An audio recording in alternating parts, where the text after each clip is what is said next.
64 either side, 64 meters straight down. So pretty even keel in terms of distance from center to boundary. If we actually look at the surface itself, it's a really nice covering of grass. I love the color of the grass. It's a lightish, not quite brown, but light green. That tells me that some of the moisture has been rolled out of it, and you can expect that the grass just tightens the pitch a little bit and make it a belter to bat on. I think it will last the full 40 overs, and I suspect that is why Kusha Bertel has decided to field first and allow the other team to have a go, knowing that it wouldn't affect when they come to bat. And in all likelihood, they should chase it because, as I mentioned at first, fresh pitches have been the best pitches to play on, and this is a fresh one. Expect a belter. A lovely little story there by Carlos Brathwaite about the pitch. Talking about the pitch, one gentleman quite certainly has been speaking in a different pitch and level, and that's connected with the audience. And fair to say that he's called the Sultan of storytelling, the maestro of commentary, and ever since he traded his bat for a mic, he's been weaving magic with his words, taking us through a journey of highs and lows in the game of cricket we truly love. Be it his razor-sharp analysis, or for that matter, hashtag Akashwani, ladies and gentlemen, in the house, in the Siddhartha Bank Nepal Premier League, the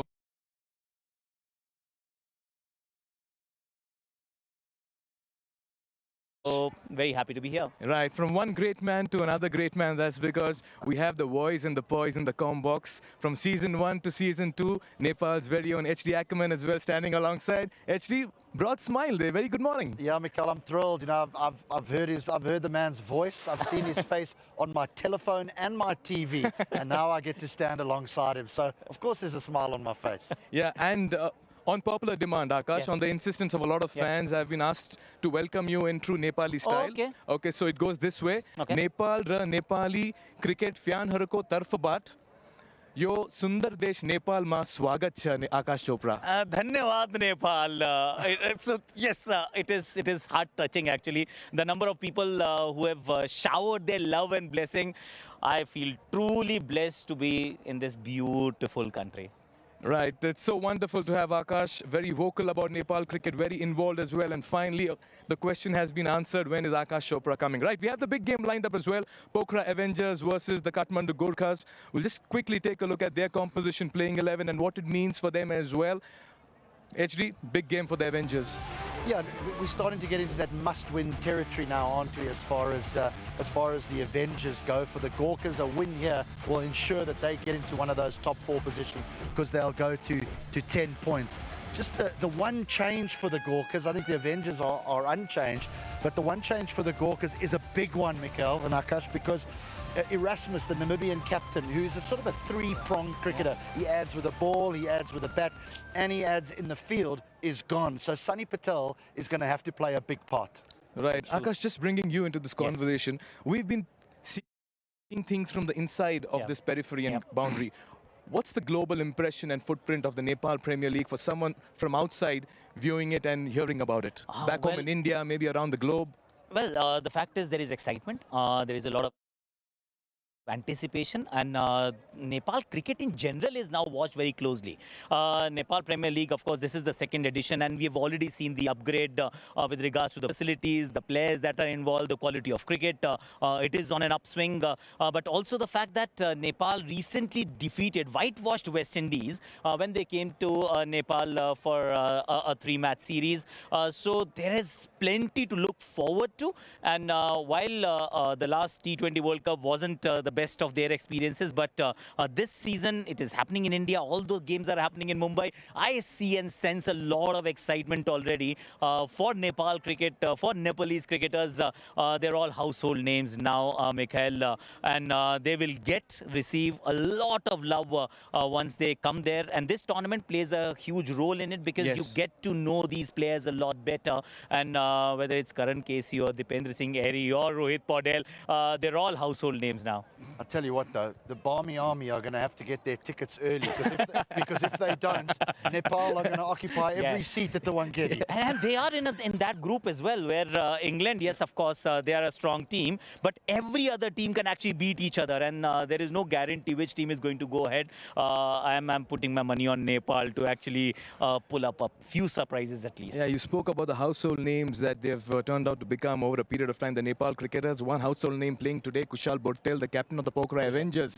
HD, you have some numbers. How his tournament's gone, Mikhail. He started off with a couple of half centuries and then ended up on the losing side, and then he got a couple of ducks and they won those games. I did ask him at the toss, what would you prefer, the half century or the win? And he said, well, look, both to come together. He's had a bit of a problem against left arm spin. In 2025, he's got out 13 times out of 19 knocks against left arm spin, so I won't be surprised if Shahab Alam is introduced into the attack quite early against Kushal Bhottel, but he is playing well. Yeah, they have some additions in the side as well that has worked really wonders for the Pokhara Avengers. We saw that in the last game as well. Rishi Dhawan, Dhananjay Lakshan, and then you had Jason Roy coming in at number 3, getting 40 odd. Yeah, I think we all thought that when Jimmy Neesham left, we thought, oh, that's going to leave a big hole. But I think they've recruited exceptionally well because Rishi Dhawan and Lakshan were fantastic in the last game, and they covered Neesham perfectly with that recruitment. Roy, who walked in at number 3 in the last match, so destructive. They now look as though they've got an immensely powerful top 3 with Rossington, Bhottel, and Roy. Wow. Right, Akash, the quality of cricket here is very high. The pedigree is very high. Yes. And your involvement with Nepal cricket has been for a while now. You've been very, very involved with your tweets and your social media interactions. What really prompted you to look at Nepal cricket so closely and, talk so much about the cricket over a period of time? A couple of things, actually, Mikhail. One, of course, the passion that we've already spoken about for the game itself. We keep saying maybe cricket may have taken birth in England. We are the ones who actually are bringing it up. So Nepal is right up there. And then the quality of cricketers. They pushed India. They pushed Pakistan in the Asia Cup that they played last time around. It was a 50-over tournament. That is where we realized the potential. And now they're just going from strength to strength. And this is a team that actually comes together quite nicely. Of course, different teams here with the Nepal Premier League, the same players. But when they play as Nepal, they are a force to reckon with. Yes, and they have a huge fan following as well. Pokhara Avengers winning the toss, decided to bowl first. We didn't talk about Rossington, the Centurion, but quite certainly we'll have to wait and watch how he pans out today. Quick predictions for you, Akash. Maybe a guesswork as well can work early on, but HD, your thoughts? I'm going to go with the Avengers, even though I think it's going to be a tough chase for them because they are against the Gorkas, who at the moment are the most economical bowling attack in NPL Season 2. It's bat versus ball, right? One team's batting is brilliant, the second team's bowling is brilliant. Yes. In the two, you go with the bowling side. Right, predictions in place. We are all set for a double-header cracker today. Akash Chopra in the house, as always. HD giving his analysis. Gentlemen, thank you for your time. And a warm welcome once again to you, Akash Chopra. We are all set for another cracking game. The players are making their way to the middle, and this will mean that we'll be hearing our commentators very soon. It's time for live action. Yeah, thank you, Mikhail. Great to have Akash Chopra here alongside HD Ackerman. Need to get HD a new top or something. He's constantly wearing that jacket, even in the glorious sunshine like we have here today. Picture perfect weather for what should be a picture perfect day of cricket. And later on, Carlos Brathwaite, a sea of yellow, because Sudar Prashim, the juggernaut, will roll into town. And they have asked their fans to turn the TU yellow. I suspect the sellout will start kicking in towards the second innings of this first game. A punch of the gloves between Sagar Dakal and Akash Tripathi. They played a lot of underage cricket together. Tripathi will open up with Charlesworth, and we're all set for, well, it feels like every game's a must-win game at the moment. Carlos, firstly, good morning to you. How are you, my friend? How are you settling into Nepal? Enjoying it here? Yeah, morning to you, morning to the viewers as well. It's been a nice start to life in Nepal, enjoying it. As you look at Ben Charlesworth, I have a nice story about him and his dad actually. But yeah, enjoying Nepal so far, and I'm loving the quality of cricket as well. And as you rightfully mentioned, this is part of the tournament that feels as though every game is a must-win, either for momentum to move into the playoffs or points to potentially move into the playoffs. So it's an exciting time, and you can only imagine it'll be more exciting as the tournament goes on. Here's a man who's got plenty of runs this season, but look at the strike rates. In fact, that's across his MPL career. 84. Very rare you'll see any player in the modern T20 game striking in 2 digits. But his runs have been effective at the top of the order. Just needs to maybe get on with a little bit today, particularly on what we feel is going to be a very good surface, because it's the 5th and final new pitch that we'll see throughout the season. I expect we'll play on this one an awful lot in the playoffs. This is the first usage of it throughout the entirety of MPL Season 2, as it'll be the Sri Lankan Dhananjay Lakshan to get things going with his medium pace. The Avengers, well, after I think it was 2 games playing in red, playing in their normal gear, for a very good reason, changed their kit to bring awareness towards climate change and towards the glaciers, particularly here in Nepal, as the countdown commences and completes. Let the action begin. But since they won that first game in their green kit, they've stuck with it. Who says cricketers are superstitious? Let's play. First of 2 games today. And immediately some movement and too much of it. What do you reckon of that kit? It's pretty cool, isn't it? Every single player has a glacier name on the back of it to bring awareness towards. You can't quite see it there because Kushal Bertel is very well dressed and cut in, just to raise the awareness of the fact that those glaciers are melting at an alarming rate. Yeah, I love when sport raises its voice for a cause. In sport, we looked up to as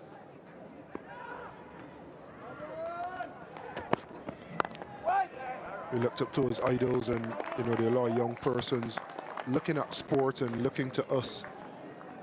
And if we can raise our voice for a cause, especially a cause like that, and you've seen it around the world now. There's a few pink days.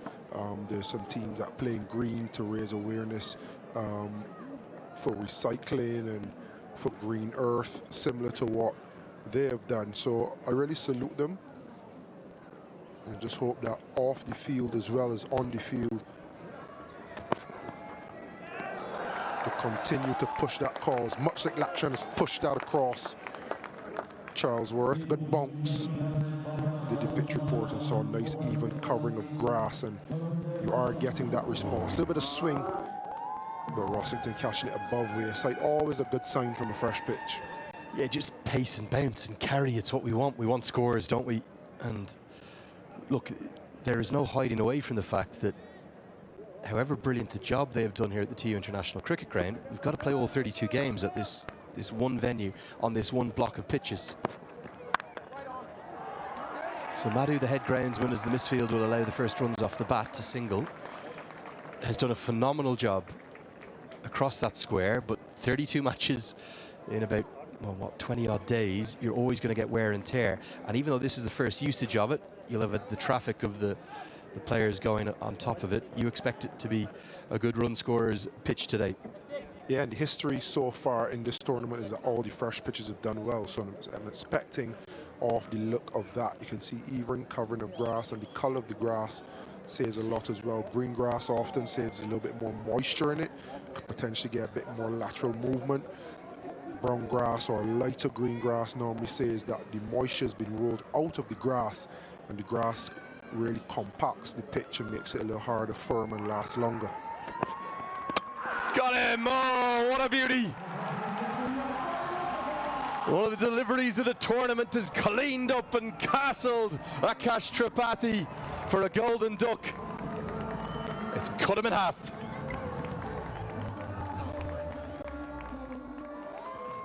This is a beautiful delivery. We've seen prodigious in-swing from Lakshan. First few balls to the left-hander, played and missed, and then for the right-hander, he went for the juggler. And straight through the gate. Tripathi gone for a golden duck. The breakthrough, 2 for 1.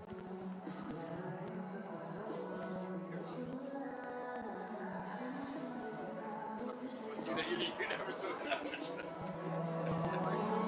Yeah, never that one. You see his action though, catching everything else over there. It's awful. Probably can't hold it.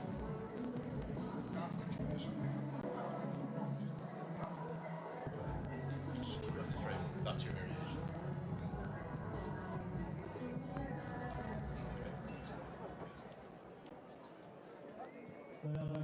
Well, this experiment continues. Rashid Khan, who was out with the Nepal side at the Hong Kong Sixes, which is, well, it's very much a hit and giggle event, isn't it? But he was dominant there in the shorter six-a-side format with the bats. Continues to be thrown up the order. Well, for right arm in-swing bowling, it doesn't get any better than this. The stuff of dreams for Lakshan. Yeah, I love it. He throws it outside off, but it's prodigious swing. It's such a beautiful wrist position. And if we get a chance to see it from front on, you can see the seam coming down, arrowed towards fine leg. And that's what causes that prodigious in-swing, and it's perfectly landed. It's not the ball you want first up, but it's the ball that he got. Look at that seam. And you could drive a bus through that gate. Beautiful from Lakshan. That one just holding its line a bit more. Great starts from the Avengers. It's 2 for 1.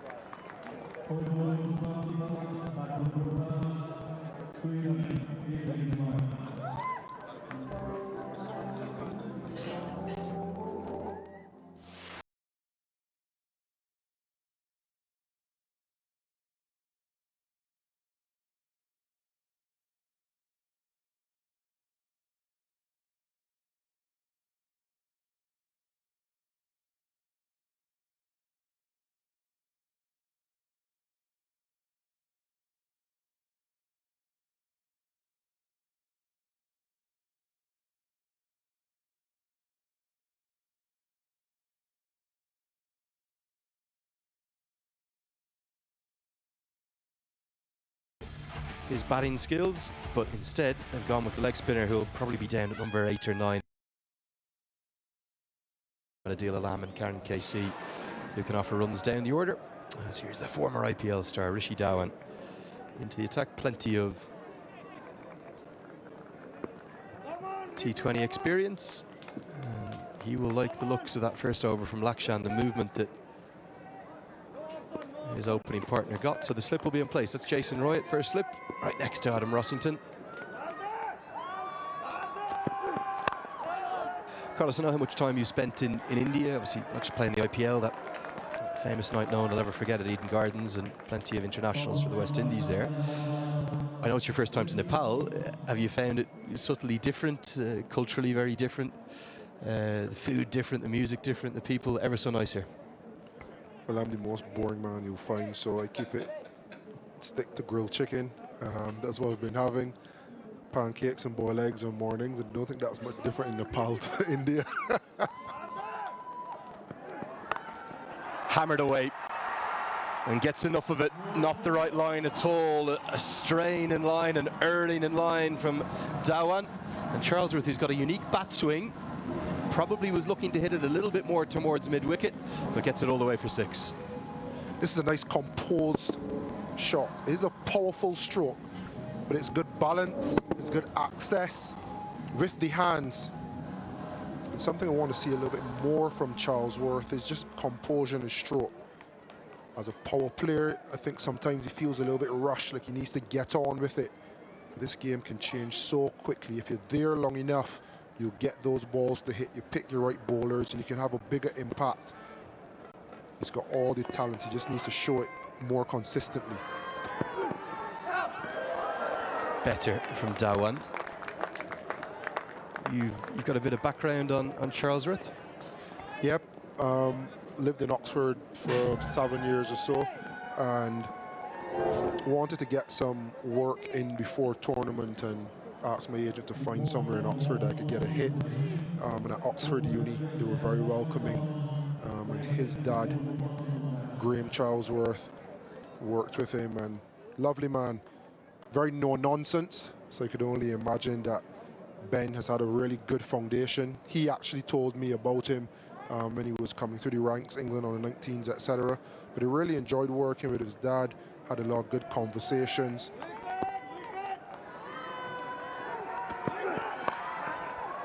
With the right line, and Dakal, well, either concedes a single or saves 3, depending upon how you look at it. Yeah, he's still the current head coach, isn't he, of Oxford University. Get a huge number of players there, former first-class player, born in Warwickshire, but has a bit of a South African background because he played down for Griqualand West too. But you could tell by the way he maneuvers, the way he thinks about batsmanship. And it was only batting at the time, but some of the drills that he set up, I was going to Bangladesh at the time, and obviously you wouldn't find a further set of preparation from Bangladesh than England. But he tried to make it as relevant as possible, and we worked on some technical stuff, and it was just good to get a different mindset. You know, sometimes good dads aren't always good coaches, and good coaches aren't good coaches for their own kids. But you know, he spoke very highly of his son, and you could tell that once he started to talk about his son, he went off of coaching and went into a fatherly mode. So I've kind of followed Ben's progress from afar. So Graham, if you're listening, thanks for a memorable time at Oxford Uni, and we hope that Ben could carry on the legacy that you've started.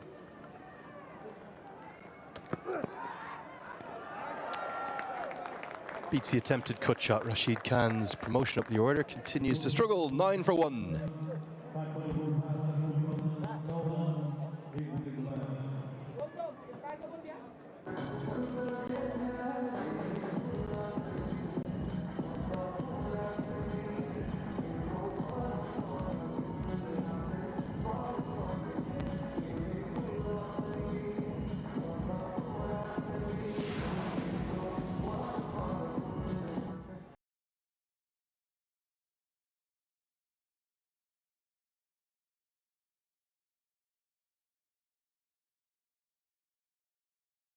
Kathmandu Gorkhas, they'll be the first side to finish their campaign. They can qualify with a defeat, no doubt about that, but from a chat with Monty Desai this morning, their head coach, he says we are focused on the process and the performance. We will worry about the points table after. Straight to cover points, but I've no doubt he'll be aware of the fact that if they do win, they will get to 10 points. They'd be the second team to that marker. They wouldn't be guaranteed of a top 2 spot. They would guarantee a playoff spot, but I quite fancy 10 will be enough to get into the top 2.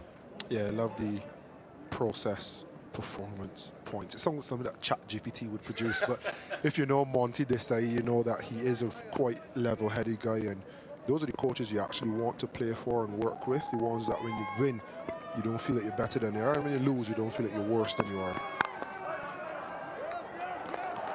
Good diving stop. Just one more note on this points table, though. The thing that makes this such a fascinating contest, and with that Janakpur first win really just blowing the bottom of the table wide open, were the Avengers to win, they can still get to 8 points, and obviously the Lions can get to 8 points too, and the Kings' final game is against the Royals, who've looked untouchable this season. So we could end up with a 4-way tie on 8 points apiece, and then it would come down to net run rate. There are so many permutations. Only 2 things are certain. The Royals have qualified and are looking almost certainly to be in the top 2, and the Yaks, they're gone. And that's why it's important to not let the points table dictate and determine how you play as a team. I've been in dressing rooms before where you consume yourself with who we want to win out of this clash and where would that put us on the points table, and there's a time for that. You come down to the last couple of group games, you've done all you can, and you're begging another team to win and win by a certain margin so that you can finish second or finish third or qualify or whatever. But at the beginning of a tournament and in the belly of the tournament, in the center, you really want to be concentrating on your process and trying to win every game possible.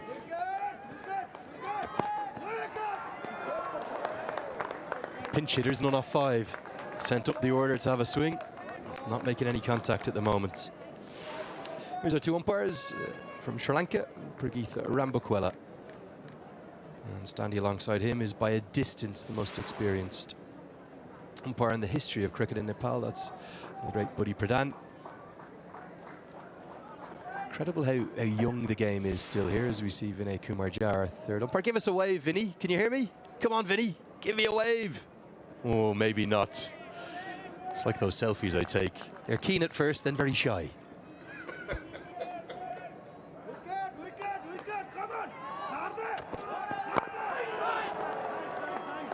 Really bold, good movement in. The journey for cricket in Nepal only started in 1996, so they're still such a young cricketing nation. And the strides they're making internationally, we heard Akash Chopra talking about it in the pre-game. Remarkable. Yeah, absolutely remarkable. I'll drive the knife in this time. Being there to watch Nepal play against West Indies and not turn up because they wanted to, but turn up with a real hope that they could win. I think that is important. They're growing a sense of belief into what they're doing. They're playing a lot of cricket and building that belief, and it's really good to watch. So happy to be here. 3 gone, 10 for 1, the Gorkas.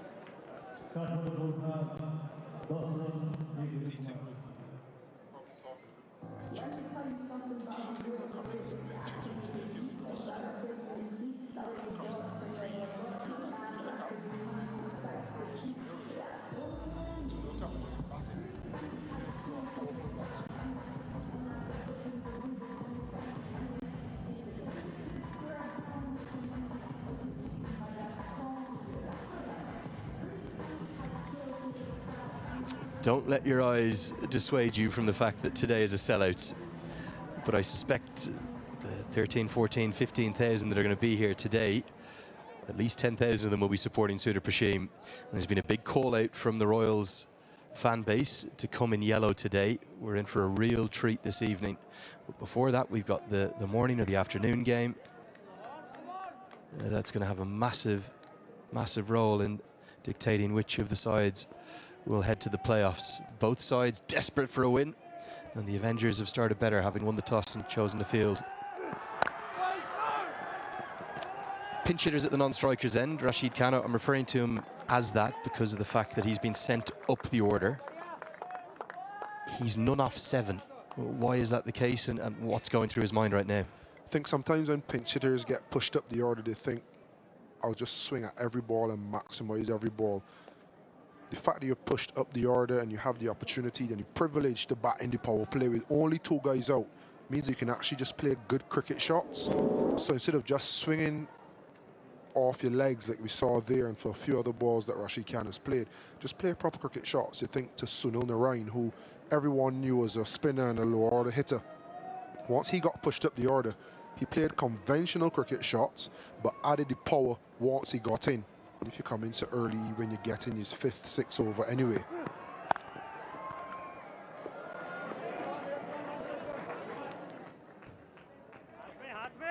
Yeah, incredible to think Rashid Khan's scores so far this season: 6, 14, 6, 0. He's now none off 7.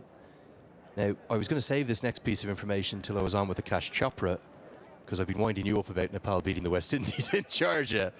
But at that Hong Kong Sixes, it was Rashid Khan's promotion up the order as Nepal beat India. That's right, Akash. I don't know, was he listening in there?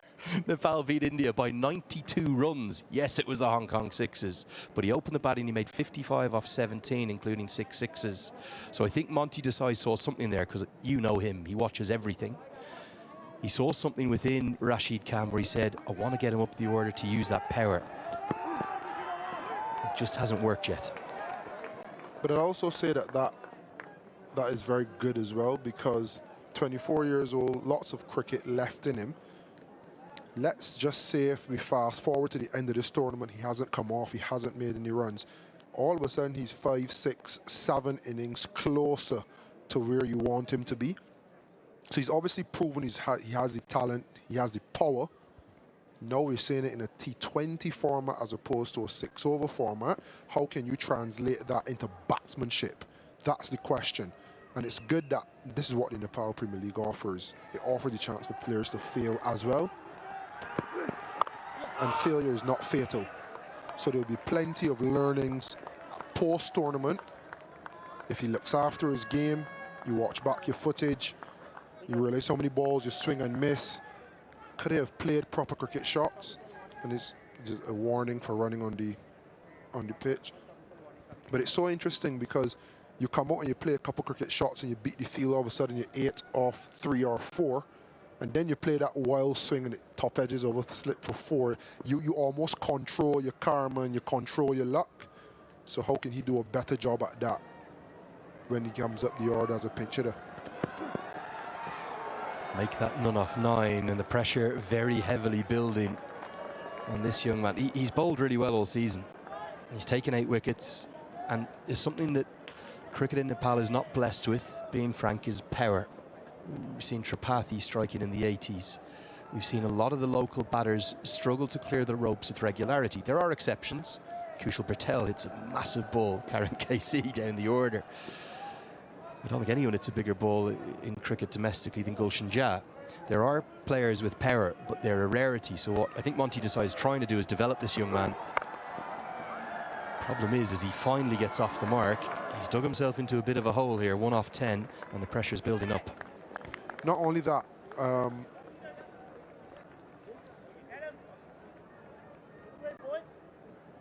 think he probably wants to look at himself as a batter as well. If you start to think I'm a pinch hitter, you slog, you swipe. You think of yourself as a batter and you play cricket shots. Cricket shots can be powerful, but it's your setup, it's how long you watch the ball, it's watching the ball onto the bat as you make contact. You just do the right things for a longer period of time. And it may be having an impact on Charles Worth as well, because he's tried to be a little bit more measured in his approach as well. There's no doubt it's having an impact on Charles Worth, but he will get the single to get down the other end and keep the strike. First 4 overs belong to the Avengers. It's 14 for 1.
I think we might have had 6, if not 7 games that didn't directly affect who was going to finish in the top 4. Yes, it affected first or second, and in terms of whether or not you're going to get 2 chances through that IPL style playoffs system that we have in place here in the Nepal Premier League. But the brilliant thing about that victory for the Bolts over the Rhinos was that it means no matter what happens across the course of the coming days, we're going all the way to the 28th match before we find our final 4 playoff sides. Great to see. Yeah, that's brilliant for the tournament. It keeps you engaged, and the last thing you want is to build up into a tournament and then the back end of the round robin is kind of a lull, because then from a marketing perspective you almost have to doubly ramp up the playoffs, whereas if you get a nice steady stream of momentum into the final round robin games, that is almost the hype that you need for the playoffs as well. So players feel it, players feel the tension, players know what's riding on each game. You can see it in some decisions that are made, good or bad. And as a fan, if you can feel the tension, you realize the players feel the tension as well. It just makes for a really good atmosphere. You know something's riding on it, and you could feel it here today.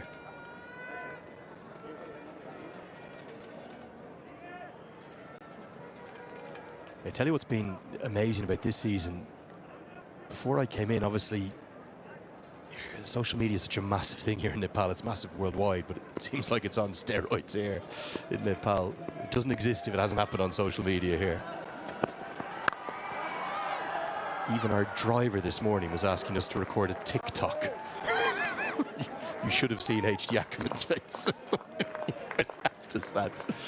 But all 7 provinces, all 77 districts, there's been screenings, there's been obviously the trophy tour and the build-up.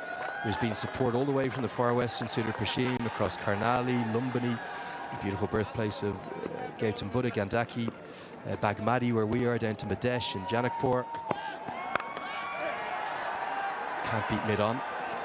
Out towards the east of Viratnagar. It's Nepal Premier League fever that's taken over the country. We've heard stories of fans getting on 18-hour buses to come for a game, watch the game, and get on an 18-hour bus back. So it's so good for the country after what's been a difficult year that this tournament has gone so successfully and being really the talk of the nation.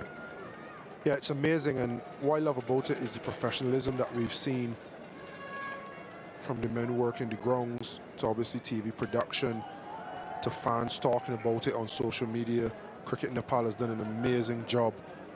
And if you have that type of fandom, you want to ensure that the product that they are receiving is one that they want to come back to. And they're taking it to all the provinces. Cricket Nepal have ensured that. This goes a long way up, and I think he's got enough of it. And finally, Rashid Khan's power is there to see. Well, he hit 6 of them against India. It's the first one now against the Avengers. Good strike, hit on the up and right into the middle of the bats. Yeah, smooth strike. I'd love to see the comparison between this one and the other ones he missed, but it just felt as though he stayed into his shot a little bit longer. And look, 7 off 11, 1 off 10 before that ball isn't a good start, but it isn't always how you start.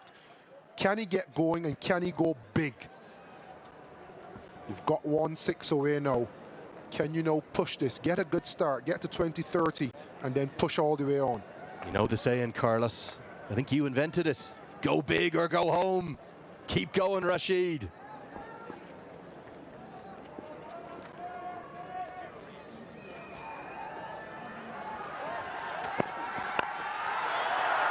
When we said go big or go home, it might be a case of going home. Going to take some catching, juggled and held! Oh, what's going on out there? We have no idea how Sandeep KC has held on to this rather miraculous fashion that no one's had an injury. Kieran Thiguna said it was his. Sandeep KC, he said, no, it's mine. And after a juggle, despite a scowl from Jason Roy, Khan's got to go. Yeah, he tried to go big, and he's well and truly going home. And for one moment, we thought one of them, these two, will be going home with an injury. But all is well that ends well. And it hasn't ended that well for Rashid Khan. There's more drama. Front foot check. Okay, he's okay. Yeah, all good there. No flexion of the ankle, that doesn't look good. Rashid Khan gone for 7 off 12, 21 for 2.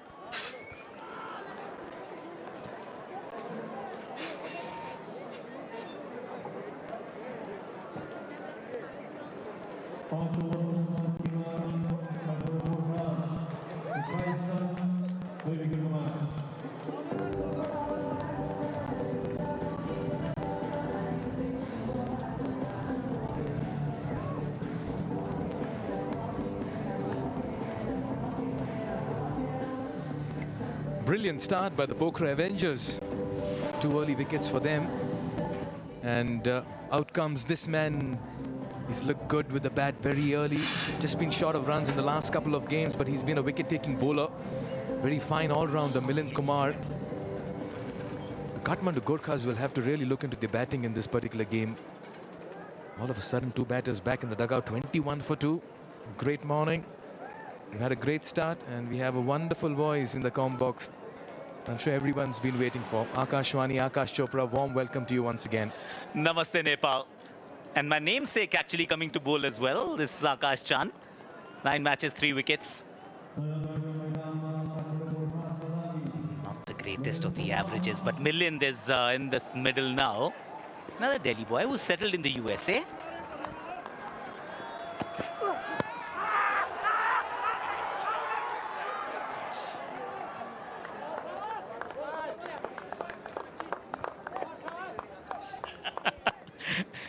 Well, it's nothing to do with the name, to be honest. Pitched outside leg, maybe. And there was a lot of excitement, not a lot of belief. And the right decision in the end. The only reason why I brought up the excitement and the Akash factor is each time you're behind the mic, there's a lot of excitement in the game. You bring a lot of life. Well, I hope that is the case in the NPL as well. It's 22 for 2 Kathmandu Gorkhas. It's not easy going, let's be fair. Batting against the new ball in the power play overs.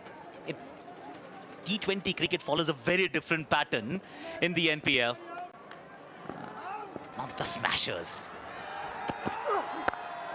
Cut away, nicely fielded. Just like the way the Avengers have come back into this contest. They won by 34 runs in that last game of theirs, Akash, against the Karnali Yaks. They began by losing the first two, been a bit iffy, win, loss, win, and they need this game today. Well, it's that time of the tournament, right? Where every win is sweeter, every loss stings a bit more. Business end of the tournament. Chand has started all right. A bit of an edge there.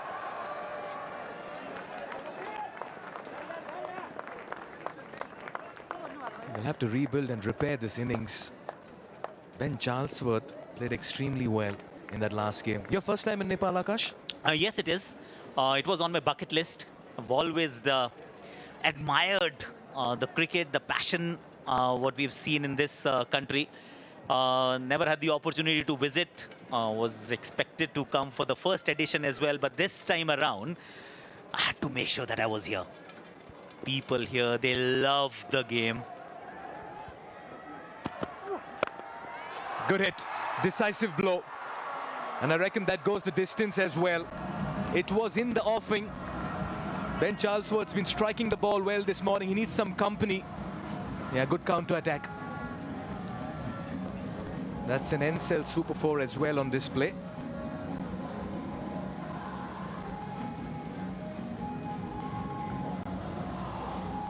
I thought it went the distance. We'll just have a confirmation once again. Oh, just drop short off the ropes. Just inside.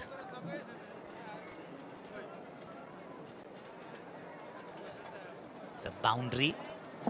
Of course, spending time in the middle is helpful. If few people have actually cracked this code. We can talk about the wicket-keeper Rosington, who's behind the stumps, the only centurion. Second centurions. I correct myself. Good hit. Another 4 back-to-back boundaries. Charlesworth's warming up this morning. His stay will be very decisive for the Kathmandu Gorkhas. Picked up the length quickly. That was key to this shot.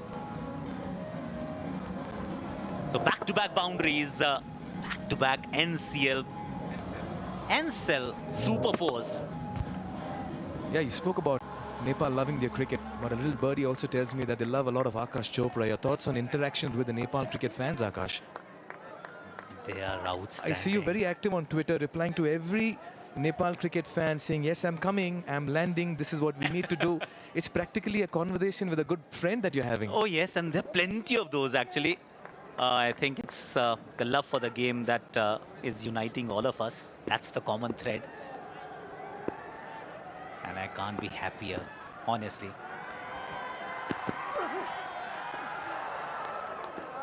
Yeah, it's been a good over for the Gorkhas. 10 coming off it, the power play out of the way. It's 31 for 2.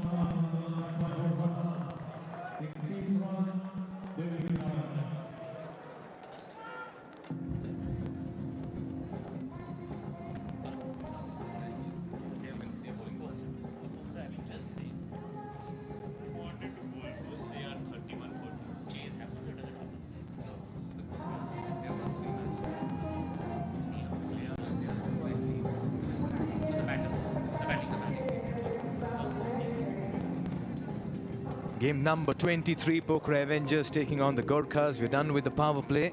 That's Prageet Rambakuela, very fine character. Stay in the same hotel, meet him every day. Great vibe as well. Talk about a great vibe. Who better than Akash Chopra? I've known him for a while now, been what, 15 years, Akash? And I'm sharing on-screen space with you after nearly 13 years. I know, decade and a half. Bipin Khatri is the bowler introduced left arm slow 12 wickets, 12 matches, 15 wickets, the average of 13. Economy is acceptable, 6.87 runs per over. And this is where the game actually progresses, right? This way or the other. Power play is generally dominated by the bowlers, is what I've seen so far in this tournament, albeit from a distance. First hand account today, 31 for 2. First 6 overs.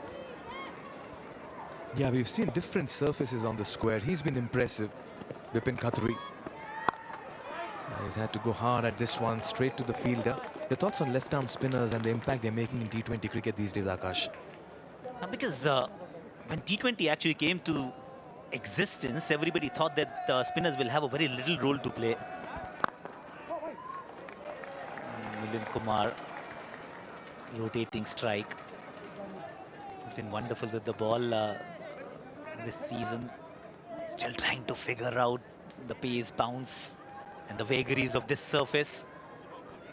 But left-arm spinners, they've kept the spinners in the game, T20 cricket. Because everybody else actually had to reinvent. Off spinners had to bowl the carom balls. Leg spinners had to finish within the stumps. Lots of googlies. Not the left-arm spinners.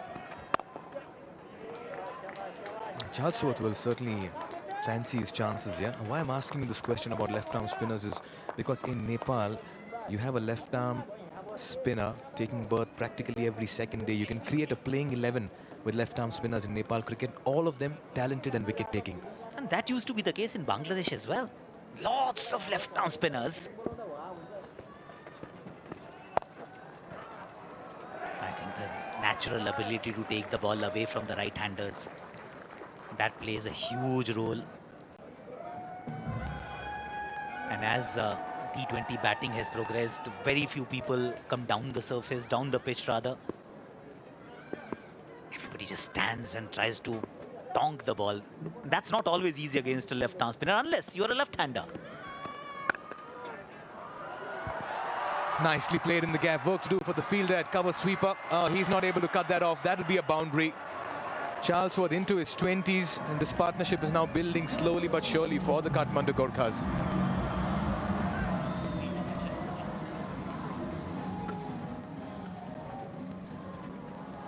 Good shot, but needed slightly better effort from the fielder. He did the hard yards, got to the ball, then let it go. Protection in the deep. Very lucky there for Bipin Khatri. That could have gone for another boundary. 8 coming off Khatri's first, done with 7:39 for 2.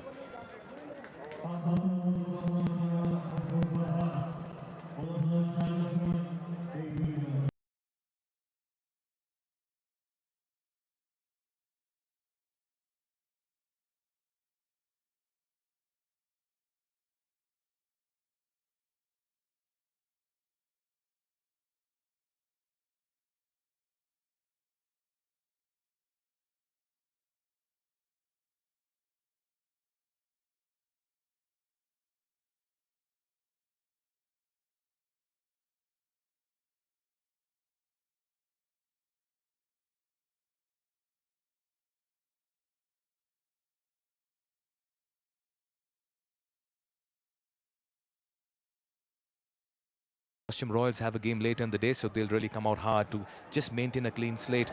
So Akash, how's it been? What plans now in Nepal besides all the NPL and the cricket? Anything else that's on your bucket list? Well, Kushal Bhurtal, he's introduced himself. Pashupatinath, that's on my list. Definitely going there very soon. I need to also try the Thakali. That's a lovely meal, I must tell you. I've had it a couple of times. Because one thing is certain, Mikhail, with Nepal, that you come away from your country, but you feel that you're actually come to your second home. And it happens to be my first day in Nepal. Overwhelmed with the love and respect that I've received so far. It just feels like a home away from home. And I keep saying about Nepal cricket as well that I think it's the duty of just look at them. I mean, they're here Akash, that's I called the need one of Dhaka them. Topi, I and need one that of will them. be presented to you by Andrew Leonard at some point in time. It's an age-old tradition. Every visitor who comes to Nepal will embrace the Nepal culture, and this is a sign of that. And I'm waiting for that moment as well. It should happen in due course of the day. The Dhaka Topi. Yes, yes. I need to get my hands on it. Looks beautiful. Milind Kumar comes from Delhi.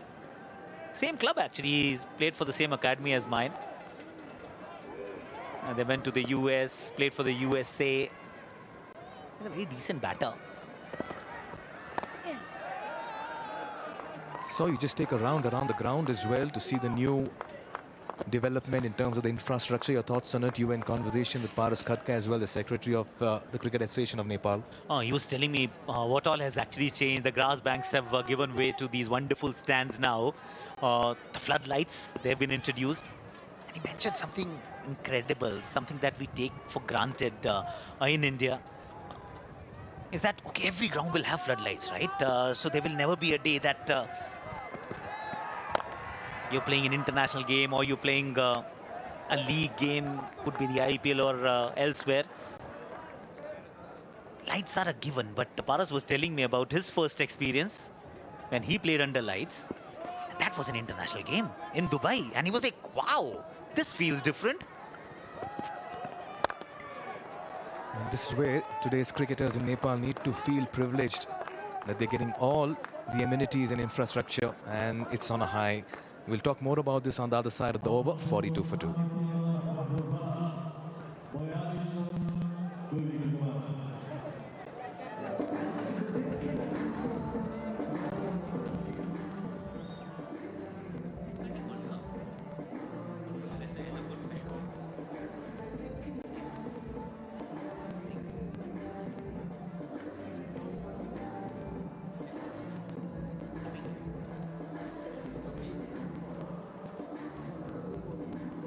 Yeah, they'll need a move on from here, the Kathmandu Gorkhas. One of these batters will have to maybe just reassess his plans with a bat in the middle, because the projected score at this stage, if you get to even 7 and over, is 126. Just wonder if the surface is playing slightly on the slower side, because the batters have been trying to force the issue.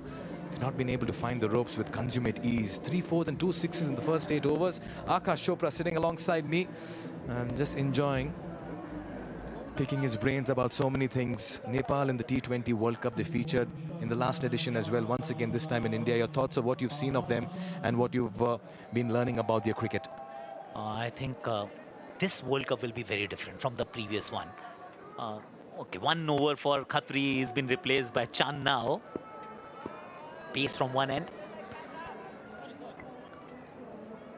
So last edition wasn't very kind on them. That was the USA and the West Indies edition in 2024 that India went on to win.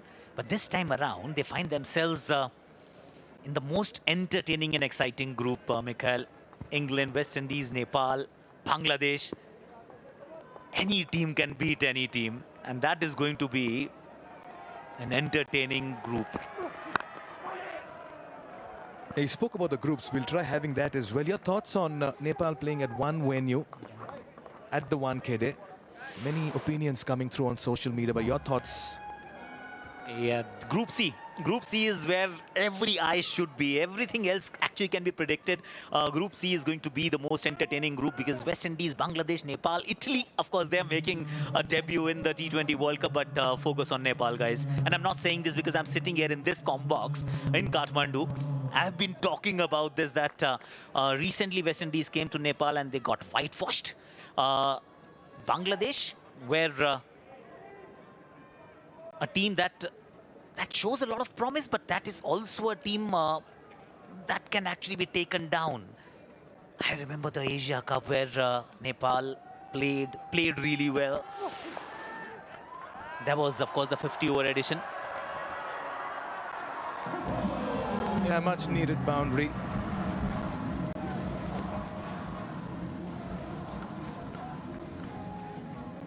Just guided it through the third man region.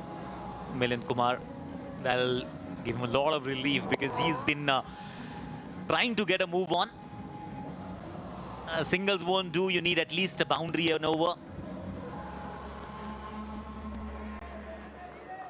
So now this T20 World Cup, Wankhede Stadium, I can promise you, it'll be full. There's a lot of love and affection for Nepal cricket. I'll probably go as well. If not as a broadcaster, as a fan, as a watcher, I'll be there. Because Nepal is a story, Mikhail. When we talk about expanding the game, you have to look at pockets where you see passion, where you see homegrown local talent. Because this is one place where you find extraordinary amount of passion. You see a lot of talent, and this is all homegrown.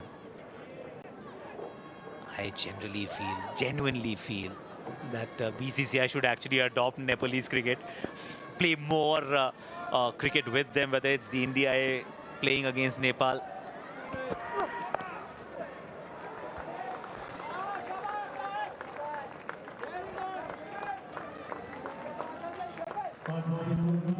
Yeah, 50 coming up, courtesy that single. It's been laboured for the Kathmandu Gorkhas. They've taken their time. Yeah, it'll be wonderful to see more cricket happening with Nepal in the coming days from full member nations. That's the plan of Paras Khadka as well.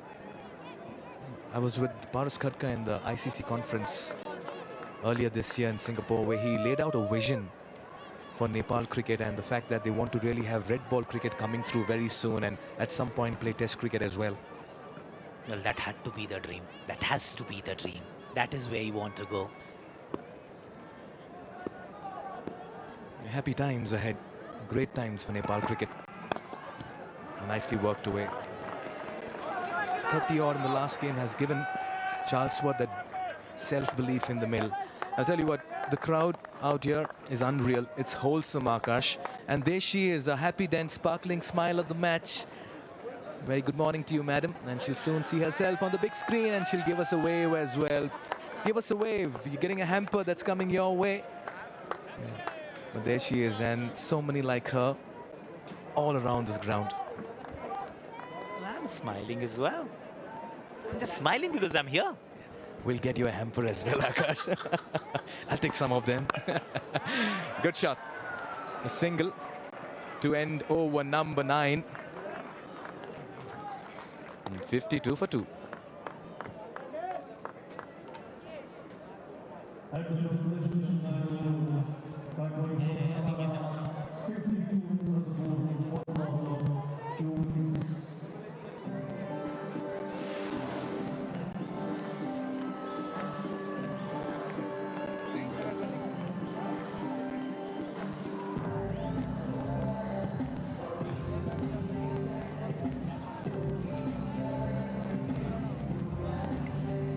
Yeah, it's a great view. If you're a cricket fan, you'll wonder, this venue has its own charm and appeal. Great match playing out, match number 23. Final league matches here for a couple of teams, particularly for the Gorkha. And this man has taken his time. Are we seeing a wicket in this over? Kushal Bhurtel. Is that an Akashwani prediction? Let's see. You did mention about BCCI's involvement with Nepal cricket would add a new dimension to their plans. Could you elaborate further on that, Akash? So plans are already in motion. Center of Excellence that is in Bangalore, headed by VVS Lakshman. I believe a lot of time has been spent by the Nepalese cricketers there. So BCCI has already extended the hand.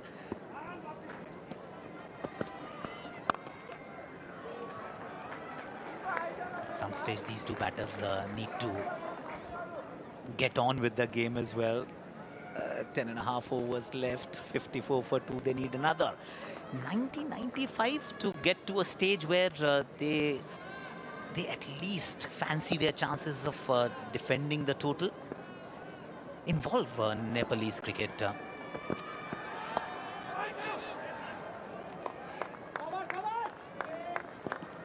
In the domestic tournaments, find a way to involve them, whether it's the Syed Mushtaq Ali Trophy or the Vijay Hazare Trophy.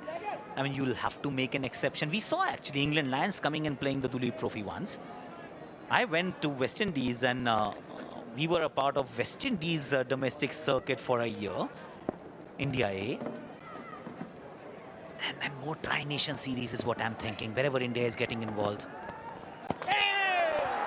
That's a lovely delivery. Rossington believes he has his man, and that will be referred upstairs. Nicely tossed up here by Bortel. I think Milind Kumar could be struggling here. Is the Akashvani coming true by any chance? Oh yes, Akashvani prediction in place. It's all fine here. It's the other line that we are more concerned about. He went out. That's it, sir. The line belongs to the umpire. There's no part of the foot that is actually behind the line. You may want to zoom in the other angle. This is a lot clearer. And that's it, yes. We were looking for a wicket. There is a wicket. Courtesy, a very sharp stumping by Rossington. Vinay Kumar Jha, the TV umpire. Is he pressing the red button here? Yeah, this man Rossington can do no wrong. Century in the last game, and look at that for a stumping. Very quick, great glove work. Breaks the stumps. And you want to believe here with these visuals coming through that the batter is struggling. As Akash rightly pointed out, the line belongs to the umpire. And Akashvani coming through, because very soon you'll see O-U-T. And there is a wicket, the wicket of Milind Kumar. The leg break has done the trick. The previous delivery was a flipper, came in with the arm. This one spun away, brought the end of Milind Kumar. Stump Rossington, bowled Bhurtel, 13 of 14 balls. Gorkhas have lost their third wicket. It's 54 for 3. And this will also mean, with the tap on the watch, we'll be heading into a expert education strategic timeout.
Match number 23 and 24 sold out.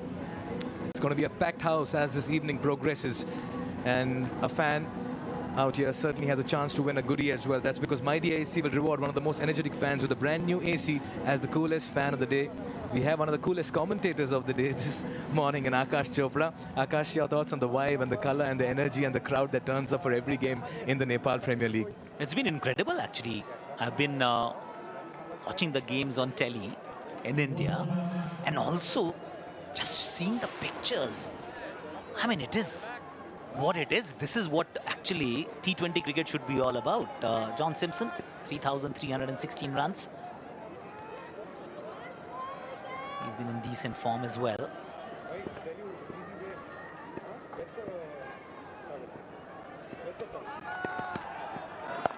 Yeah, he got a couple of good innings. He gets off the mark. He got 60 against the Chitwan Rhinos, and in the last game 41 and 21 came and just got the win for the Kathmandu Gorkhas. This one, he played for the straight ball. The previous one was the flipper. Away from the ball, he bowls it really flat. Millen trying to smash it over covers without really stepping down the pitch. Yeah, nicely worked away. As much as you credit the bowler there, you've got to really admire Rossington's quick glove work as well. At the halfway stage, the Gorkhas are just off the boil with the bat. They've accumulated 56 runs for the loss of 3 wickets.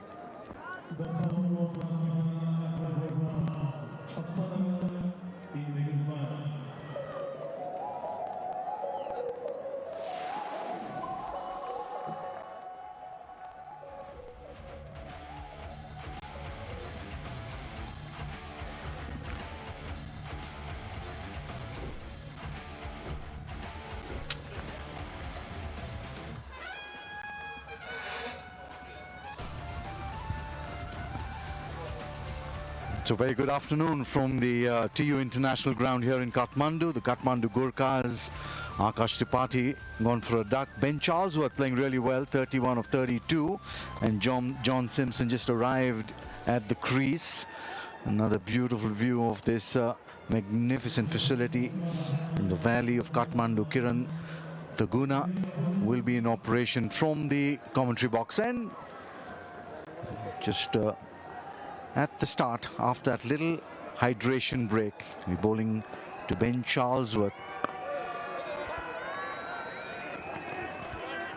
looking for 2, and will come back as well. Fazal Khalil with me in the commentary box, HD Ackerman. Good afternoon, HD.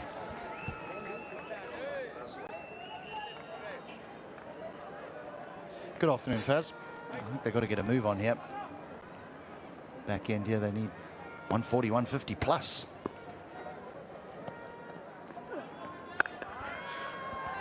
.140, 150 plus is what I think as well. They come back for 2 off the misfield. For that to happen, they have 2 of their best batsmen out there in the middle. If at all they'll get there, it would be this man, Ben Charlesworth, and John Simpson. They were the 2 architects of that brilliant innings in the last game. Could they come good in this one as well? 9 and over will take them to 147, so they need a little bit more than that.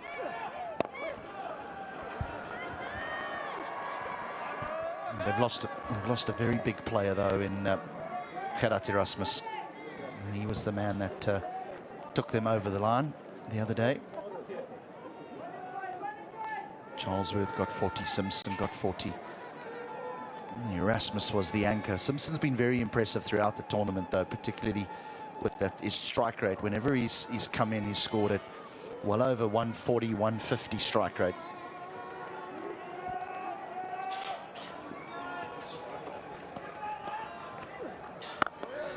Well, you just need to get set on this pitch. So batting first, I would think, HD, that Simpson needs to come a little bit higher in the batting order. He'll take some time, settle down on these slow, sluggish pitches. Well, as good as his strike rate has been, 178 in this edition of NPL.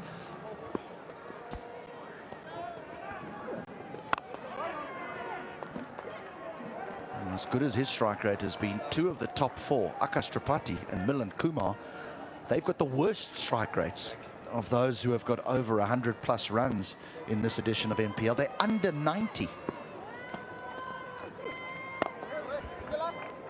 That's what I was trying to allude to. We'll come back to that in the next over. 11 done. The Kathmandu Gorkhas are 63 for 3.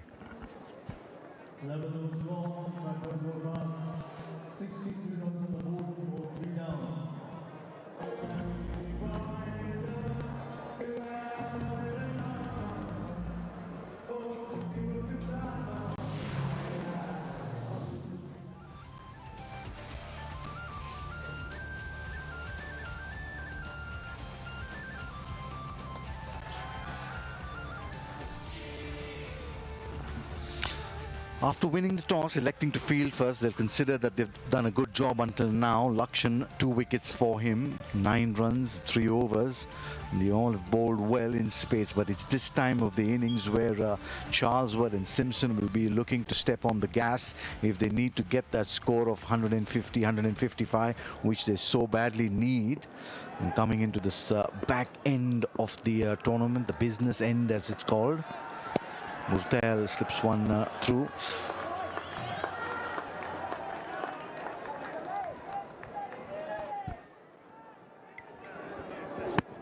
Just went under the arm.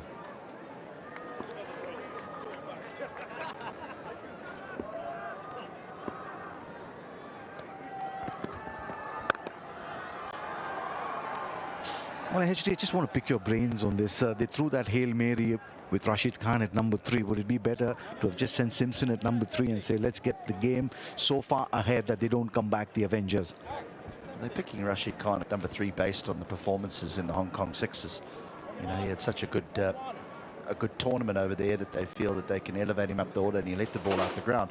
Let's bear in mind that those Hong Kong Sixers, they played on a postage stamp. The ground's probably as big as the square. That's exactly what it was, a postage stamp. Yeah, I would think that someone like Simpson should walk in at number 4. Look, it's difficult to criticise because the Gorkas have had a good tournament. They've somehow managed to win games. I think it's been courtesy of their bowling, to be honest. There it is, the frustration, the pressure getting to the man. He's not going to miss them. Perhaps one of the best fielders in Nepal, Kushal Burtel. A kiss goodbye for Simpson. He'll be making that long walk, a dejected walk, back to the dugout. The problem for John Simpson is he walks to the wicket when his team are going at 6 and over. And he needs to put the foot down immediately. There's no opportunity for him to be able to knock the ball for a 1 or maybe a 2, the occasional boundary, just to sort of set his innings up. He's got to accelerate from the word go. And Burtel's bowled a good one. Simpson's knocked it up in the air. He goes for 2. They're in trouble here, the Gorkas. 64 for 4.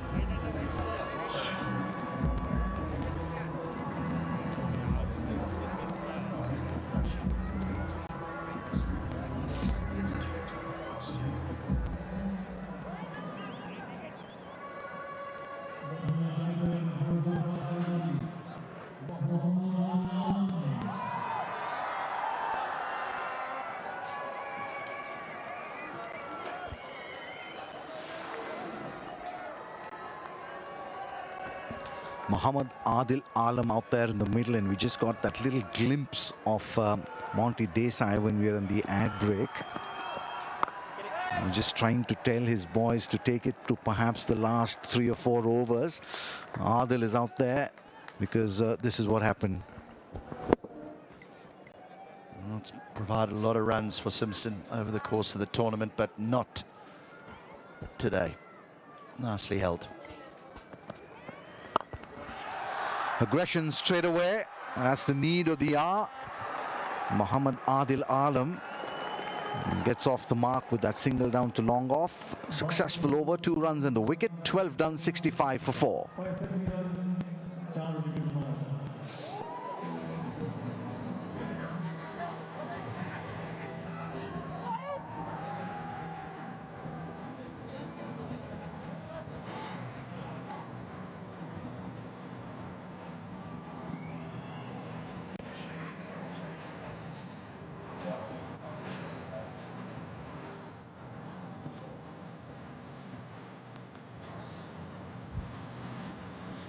Well, there's the man, Monty Desai, on your screen. Perhaps one of the most respected coaches out here in Nepal, but I just get the feeling, my personal opinion was, he just got this batting order a trifle wrong. I think your best batsmen need to play the majority of the 20 overs.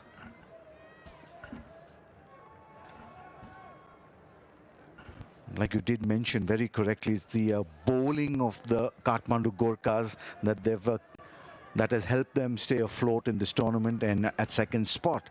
But the batting, they've just been playing musical chairs. Akash Tripathi has not really been in form, and Milind Kumar has done virtually nothing with the bat in the tournament so far.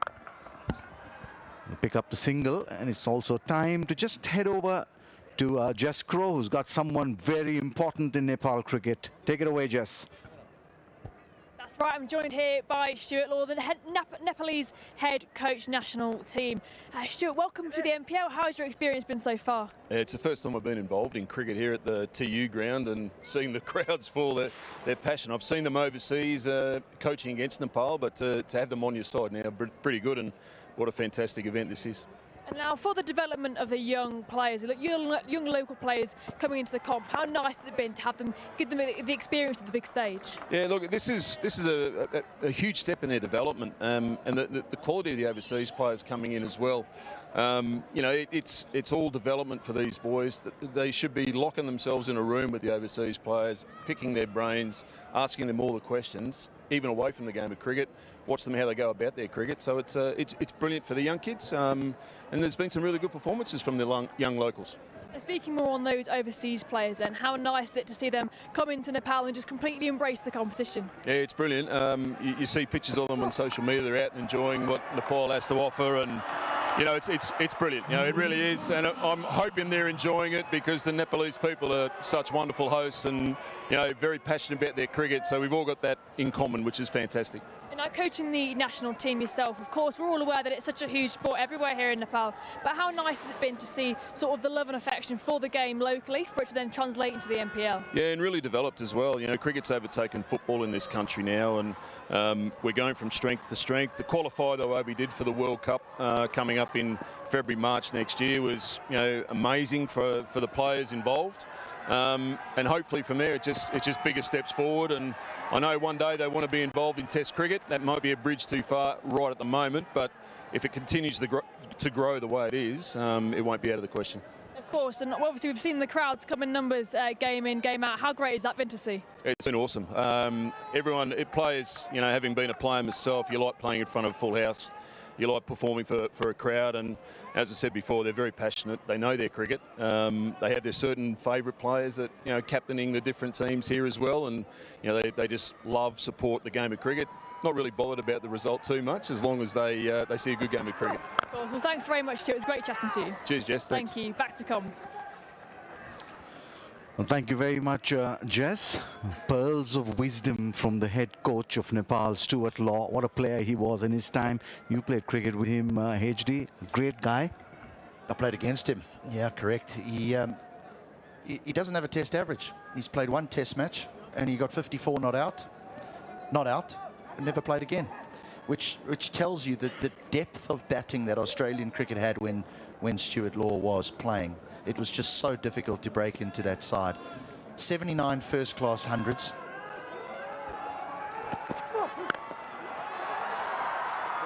Just be a single.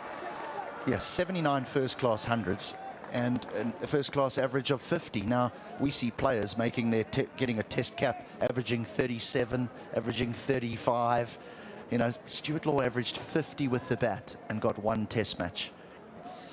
But what was that middle order at the time? Stuart, it was Steve Waugh, Mark Waugh. Getting into that side was very difficult. And apart from other things, with that average of 50 plus, he's just a very, very nice guy. We just get to talk to him a little in the commentary box, or just the room adjoining. He's such a nice guy.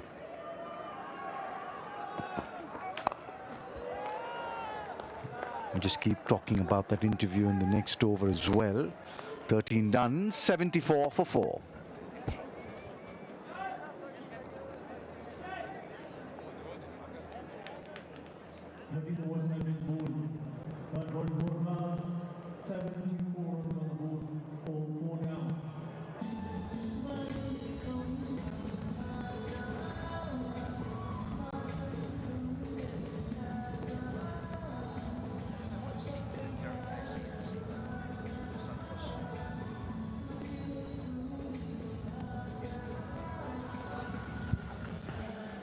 Welcome back. You're watching the Siddhartha Bank Nepal Premier League 2025 Season 2. A very interesting phase of the tournament as the Pokhara Avengers take on the Kathmandu Gorkhas live from the TU International Ground in Kathmandu. Very important game for the Pokhara Avengers. They need to win here and they need to win the next one as well to qualify for those playoffs. Well, on the other hand, Kathmandu perhaps could get in despite a loss here, but they'll be leaving too much to the end.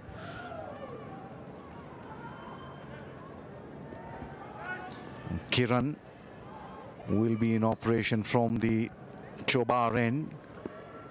And 2 for 9 for Lakshan, bowled well to start with.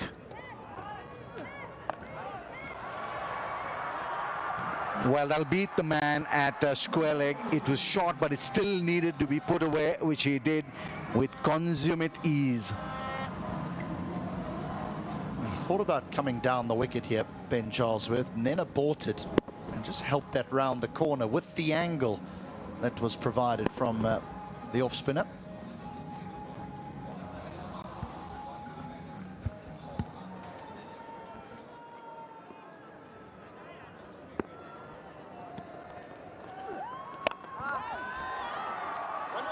Just trying to get aggressive now is Ben Charles with 45 or 43. Well, each team has there is a fair bit of international flavor here. There's a plethora of stars just descending upon Kathmandu. Faf du Plessis, Jason Roy, and we heard Stuart Law talking about rubbing shoulders, getting locked in a room and picking their brains. That will augur well for these youngsters if they do that. In the air, chance for the two fielders, mid-off coming underneath, and he's not going to miss those. A really comfortable catch there at long off. That's Jason Roy who's taken that catch. Very, very comfortable indeed. Just for a moment I thought Long On was going to get in the way here, but he aborted his chase and left it to the ex-England international, who made it look very simple. And Kiran has another one. Bowled nicely the other night as well. Got a vital breakthrough. And here Mohammad Adil Alam goes for 7. The Gorkhas are fading away here. 79 for 5.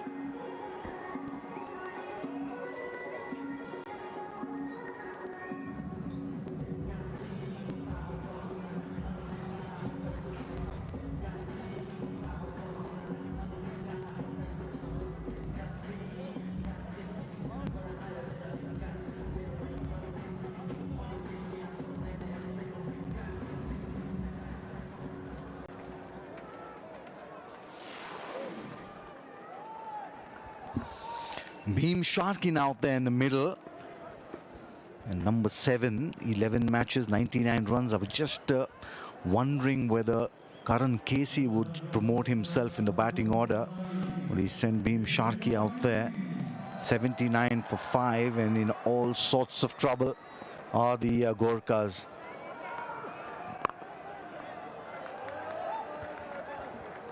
Just take a look at the fall of the last wicket.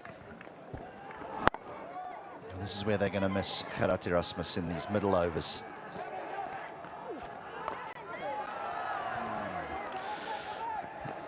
Well, if that is anything to come by, it won't be long before Karan Casey comes out to the middle.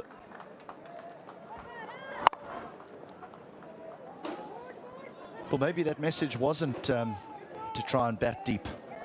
You and I both thought that maybe the head coach, Moni Desai, was saying, look, just take it a little bit deeper here, fellas. We don't want to get bowled out inside 20 overs, but they're still playing a high-risk game. Wide is the call. Certainly going to help their cause. They'll get the extra ball and the run as well, slipping that down the leg side. Well taken by Adam Rossington, who's really had a good time in the tournament with both the keeping gloves and the bat. 14 done, 82 for 5.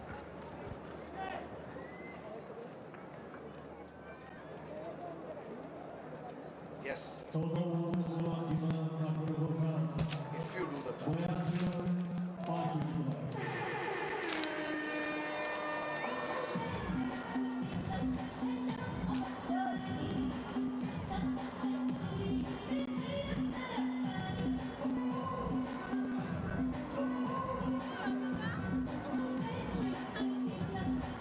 They've lost wickets at regular intervals. They lost the first one really early in the piece, 21, then 54, 64 and 79. That's not what the Kathmandu Gorkhas would have signed up for when they started the innings. But this man on your screen won the toss, elected to field, and he's done a really good job. A lot of work for Charlesworth to do. Well, apart from all the beautiful things that we've seen in Nepal,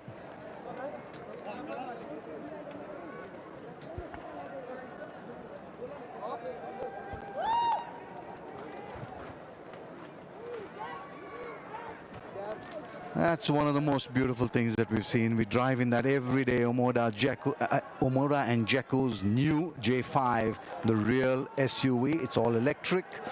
It's got range, clearance, safety, and a spare tire as well.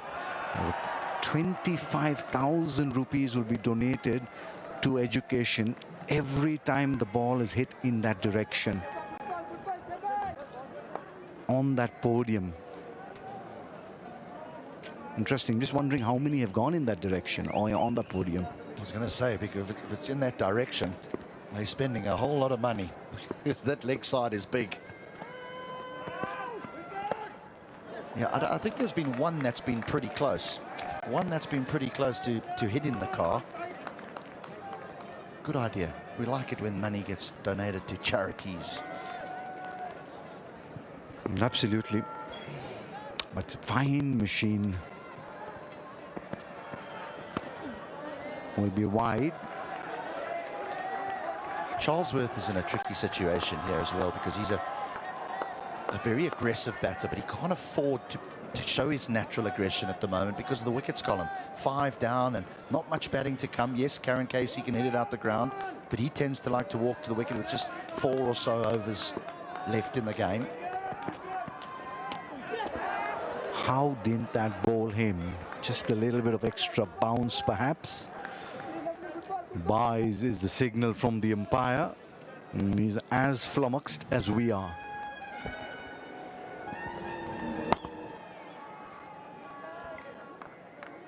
Who would have thought? Bounce.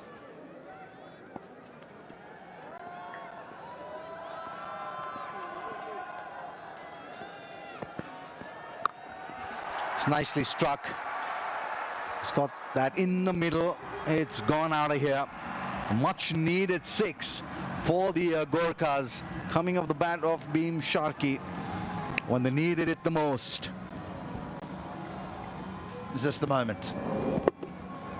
Is this the moment that we see the Gorkhas show why they are right in the mix for the playoffs? The acceleration.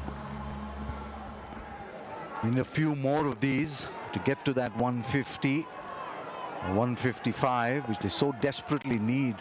Really well bowled. Good comeback by Kushal Burtel, not getting phased by that 6 over mid-wicket. He's bowled really well. Just the one delivery left in his spell of 4 overs. 2 for 19 for a leg spinner in a crunch game.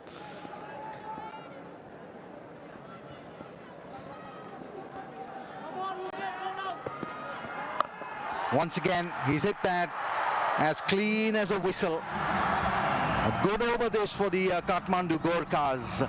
17 runs coming off it. 15 done. 99 for 5 are the Gorkhas.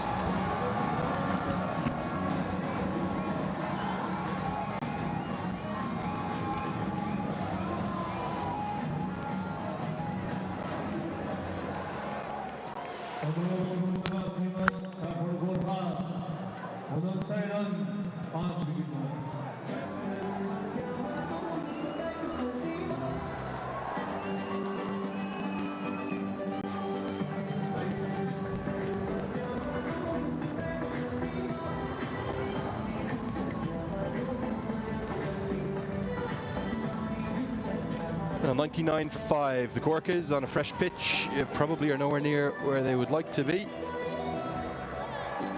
But they are very much still in this contest because Ben Charlesworth is anchoring the innings nicely. Sharkey is trying to state his case to the head coach Stuart Law, who's in attendance. that he is not just a good ODI player, but he can play T20 cricket too. And 2 big sixes in that Kushal Bertello over, somewhat ruining the skipper's figures. He finishes with 2 for 25, and fittingly, given we've got Rishi Dhawan coming on to bowl, we've got an Indian voice joining me in the box. Akash, a pleasure to meet you, pleasure to be with you, and most importantly, welcome to Nepal. Thank you so much. I was really looking forward to be here. As much as I've heard about Nepal, I've heard about you as well. I believe citizenship is on the cards. Now, this is either a lie or Mikhail Vaswani has been talking to you. One of the two. No. It's traveled far and wide. Even in Mumbai, I've heard about this. So it has nothing to do with Mikhail.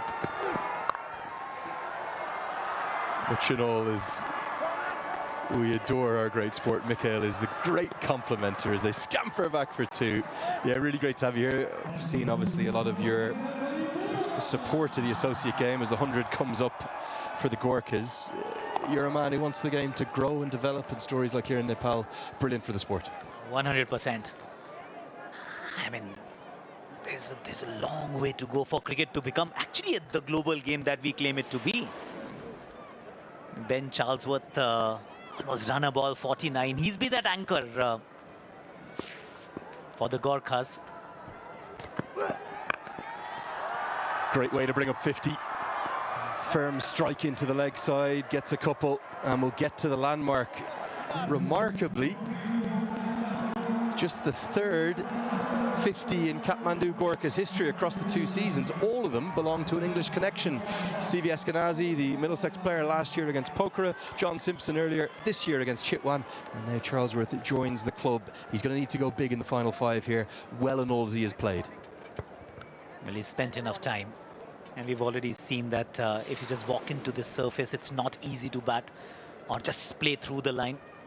Therefore, Ben Charlesworth came as an opener, 48 balls for his 51.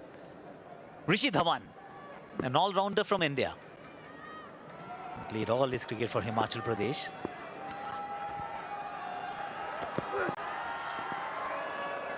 Good record in the IPL as well, mainly Kings 11. Briefly featured for the Kings 11. Punjab Kings now, actually. Used to be Kings 11 Punjab. And he's been a first-class stalwart. He's been outstanding. His first-class numbers are enviable. Rishi Dhawan in T20 since 2024. Towards the end, the latter overs, the death overs, 11 wickets, economy of just 6.4 rather. It's rare you'd see the economies trend that direction for a bowler as well, so it shows how outstanding he is at the death. Really skillful, sort of hustling and bustling action, but then a big variety of deliveries that he can put down. Just like that one, the Yorker, squeezed and squeezed between the 2 men. That's a really good stroke from Charlesworth, and it's going to end up over the rope in, well, rather remarkable circumstances. We've seen some indifferent fielding. Sandeep Casey, who held a very good catch, has thrown it over the rope. He tried his best. It was guided through that really fine gap. There wasn't a lot between the 2 fielders. So he gave it all and eventually took it outside as well. I'm wondering, if you're trying to bowl a Yorker, that too outside off, why have your 3rd man and point fielder inside the circle? One of them should be actually manning the fence. Bring in the fine leg. It's not going there.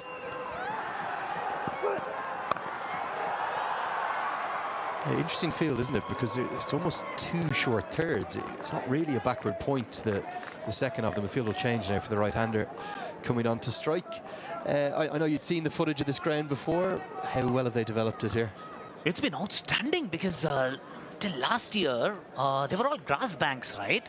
And there were no floodlights either. And now it has grown. It has grown manifold. Classic Nepali style. They've done it somehow inside a year. Delivered the day before the tournament. The final floodlights test was literally the day before. There was a bit of talk a week or 10 days out. We're not sure if we're going to get there, but good things come to those who wait, just in time. Another little leg cutter Very skillful Dhawan, but they do manage to get 10 from the over. Do the Gorkhas? It's 109 for 5.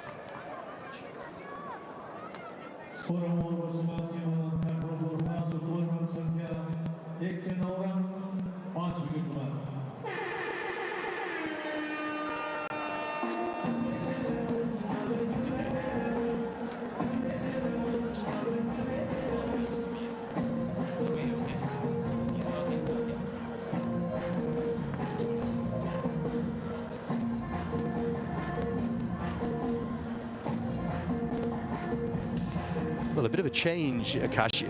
I know a lot of the games I would have commentated on here, I used to see you coming in and making comments upon the fervour, the crowd and the passion. Fans used to be up in those trees. Not anymore, not needed now. Good for them.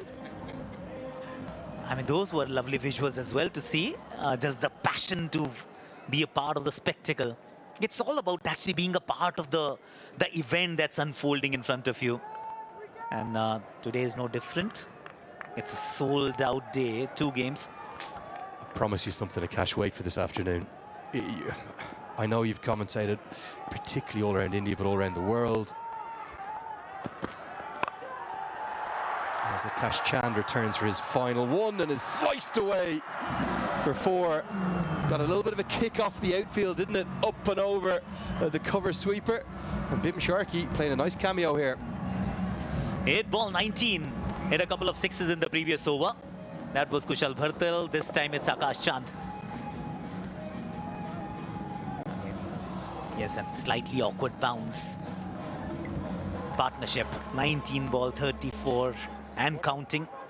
Yeah, Raj Das it was, just trying to get an eye on who it was out at deep cover. He's now coming a bit more towards a deep point as Bhartal wants to get into a discussion alongside Jason Roy as to where exactly he's going to bowl. So another change in the field.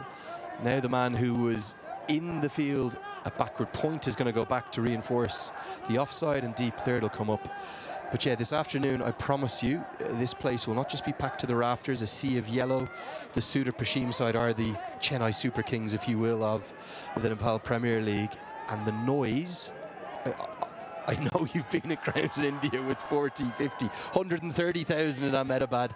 It will blow you away because of the kind of cavernous amphitheatre, gladiatorial atmosphere that we have here in Kirtipur. It's a very special venue.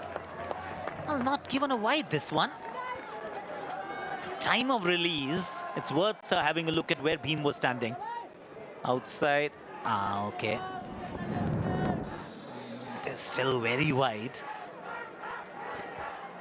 Are you a bowler or are you a batter? That's the question. I think you as the batter, Akash, will say, well, hold on, why is the arms not being extended? There's a Royals fan, a Sudar Pashim Royals fan, getting in early. That's the far west of the 7 provinces that make up Nepal. Each one of those 7 provinces is representation here at the Nepal Premier League. And then we've got 2 teams for the one province. 77 districts across the country. Sharkey goes downtown, long on up in the circle. Good shots. Playing a really good hand here. Sharkey moves into the 20s. He's played the field this time. Wide Yorkers, that was the plan. With deep point, deep third man, but that also meant mid-on was inside the circle. Missed the length, of course, it was dragged from outside off, but knew what he was doing. Just over that fielder at mid-on, collected another boundary for himself and the team. He's the one who has actually given this innings the much required impetus, the momentum we've been talking about. Still 3.5 overs to go.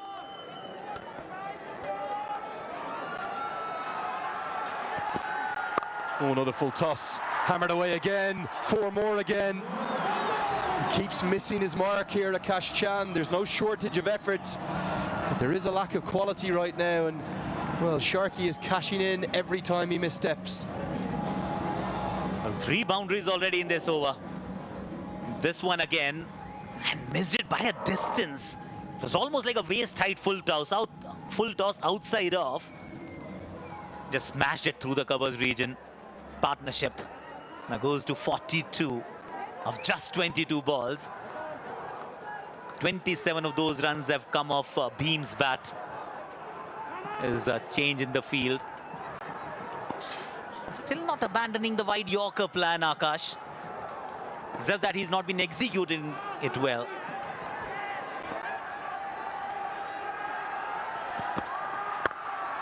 It's more like where he's intending to bowl, and as a consequence, just the single with the protection out on the offside. I know you've been seeing some of the clips in particular throughout the second season of the Nepal Premier League. Been impressed with the quality of cricket? Oh, well, outstanding. In fact, I was looking forward to be in the comm box where the glass actually got shattered. And the guy is actually there. He'll be coming out to bat in the second innings. Oh, Merchant Delang was the bowler. And that shot. The glass is still shattered, I see. Just waiting for Kushal to come up and sign it, Akash. Come on, Kushal. Up you come. Get the Sharpie pen out. Give us a signature. Nicely worked into the leg side. Pick up the single. Chan's done well to get out of that. It could have got messy. Instead, 14 come from it. It's the best score in the cricketing world. 1, 2, 3, 4, 5. Just for you.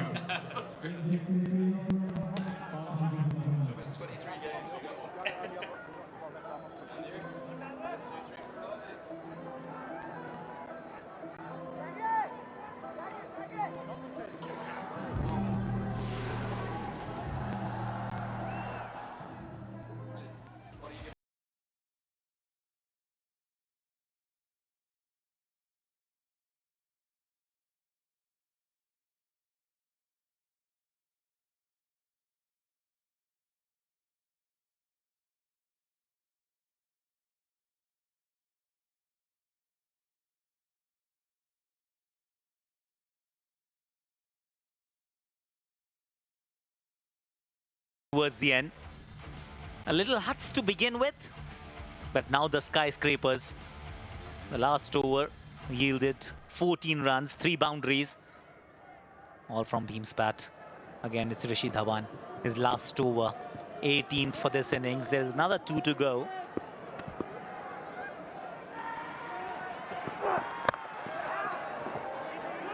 Going to get the single. They won't mind singles at this stage, the Avengers. Well, ask and you shall receive, Akash. Maybe not a 6 into the box whilst you're here for the few days you're with us. But what about this? Talk us through it. Well, a short ball and just smashed it, hammered it. And not just smashed the ball, but smashed the glass as well. Oh, you were inside at that time, you and HD. It's incredible. Did you feel for a moment that it's coming for you? You won't believe it. HD ducked and covered. Come on, stand up, Akash. Give everyone a wave. Maybe they can see us there. Welcome. Namaste to you, my friend. One thing you're not going to believe, though, genuinely, there was glass embedded in the ball. And because I picked the ball up to throw it down, I can't remember who the fielder was down there, as they caught it, they've actually hurt their hand. I had a bit of a splinter in my hand. It's changed the ball. Whoa. The ball got changed because there was glass in the ball. Okay, there's always a first time. But incredible shot, that one. It really was. And I know that you know the Nepal men's national team nickname. And I think it's one that you're very fond of. I think everyone in the cricketing world is. And Sharkey goes bam. Big hit. He's playing a stellar innings here.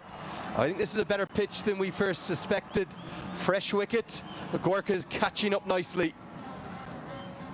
3 sixes for Bhim, and all 3 have come in the same direction.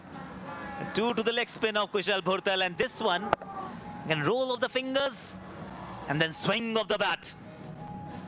Wonderfully done. And now the partnership goes past 50.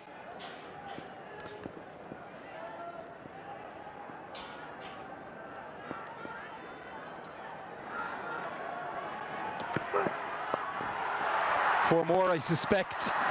Really clever batting this. Dhawan doing everything he can to take the pace off the ball, but Sharkey finding a way. This is not the game he's known for. He's played just 2 T20Is for Nepal and 40-odd ODIs, stepping up in a big way when the Gorkhas need him. Once again, a short ball. Roll of the fingers. It was a bit of a slow bouncer. Fine leg inside the circle. Held it on its way for a boundary. Look at that strike rate. 253. Just 4 dots. 4 boundaries and 3 sixes. Now 160 is gettable. Forget about 140 and 150.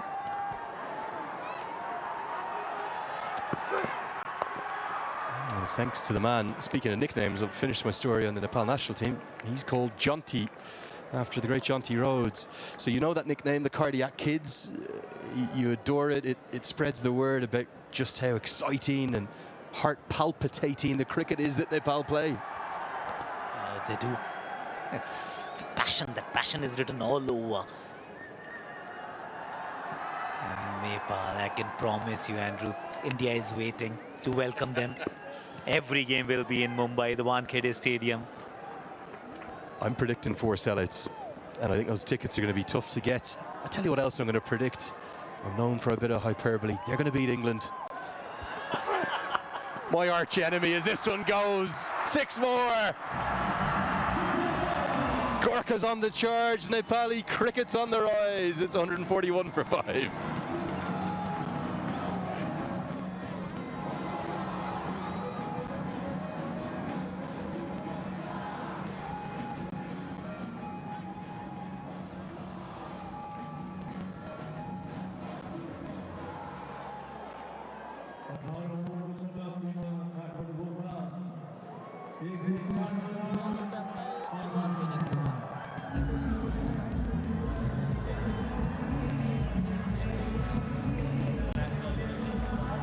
Glorious scenes. Your flight in yesterday, were you coming in daytime? Did you get to see a little bit of the beautiful valley and the Himalayas that surround Takash? I did. It was still light, yes, towards the evening, late evening. There was this wonderful cloud that was sitting atop a valley, and it wasn't going anywhere. Beautiful. Visibility today not quite exactly what it was last few days. Going to be spin in the shape of Khatri to bowl the 19th. Interesting move, this one. Sharkey moves into the 40s. Only played 1 match last season. This is now a career best in the Nepal Premier League, and Charlesworth is starting to accelerate too. Well, he's also joined the party because it was all about Beam in the last couple of overs. Finally a 6 of Charlesworth's bat as well. Quite an interesting choice to get Khatri. Oh, this is an outstanding innings in a career best for Sharkey. 7 knocks last year, 78 runs at an average of 11 and a strike rate of 79. Where's this Sharkey come from in season 2? And just look at where the ball actually ended. What's written there is that you are the pride of Gorkhas. Amro Gaurav, that's what was written there. If I have got that right, that means our pride. 150 for 5. It's 18 ball 47. On his way to it. Oh, what a shot. This has been, well, I think for me, one of the innings of the tournament. It's a 19-ball 50, his first in Nepal Premier League history, and every single one of his teammates stands to rise to him. He was dropped at 2 of the games this season, forced his way back in, and responded in real style. Komat Diyar, Komat the man. Beam Sharkey, 19 ball 51. He's not just doing it for the Gorkhas, I think he's doing for himself as well. Just as Stuart Law gets into town, he's saying, hello coach, I'm still here. Looking at the T20 World Cup, it's not too far away from here. Everything, whatever you do, is almost like an audition. This was inside out, a proper cricketing shot. 1 bounce into the fence, gets to his half century. Beam Sharkey, well done. I think if we look at the rest of the batting efforts so far, as Charlesworth keeps going, but there's a fielder there and straight to him. Can't blame him for continuing to attack, and in fact the matchup should have been a good one, but he perishes looking for another maximum. He's anchored the innings nicely, but now he's got to go. Came out as an opener, getting dismissed in the penultimate over. Was there to be hit. It's just too close for him to get the elevation. An easy catch in the end. 155 for 6. Charlesworth, 64.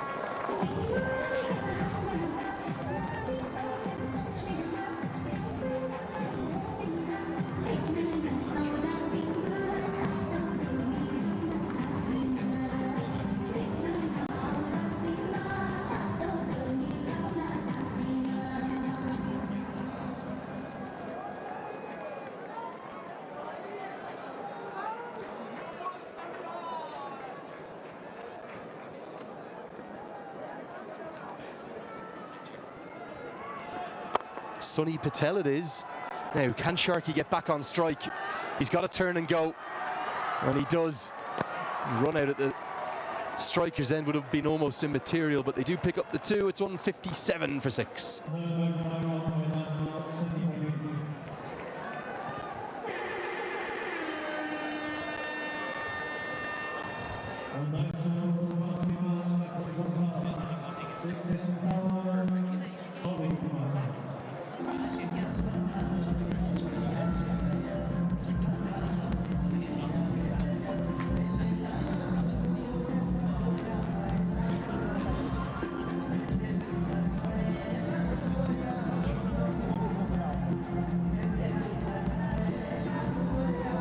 Now a big conflab as to who's going to bowl the final over.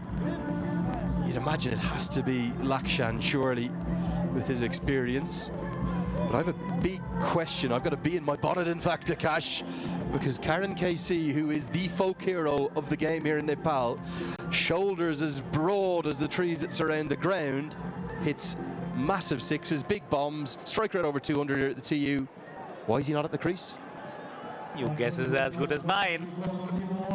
Well, Sunny Patel playing this game is come in place of Rasmus and the slow overhead penalty. So you need 5 fielders inside the circle now.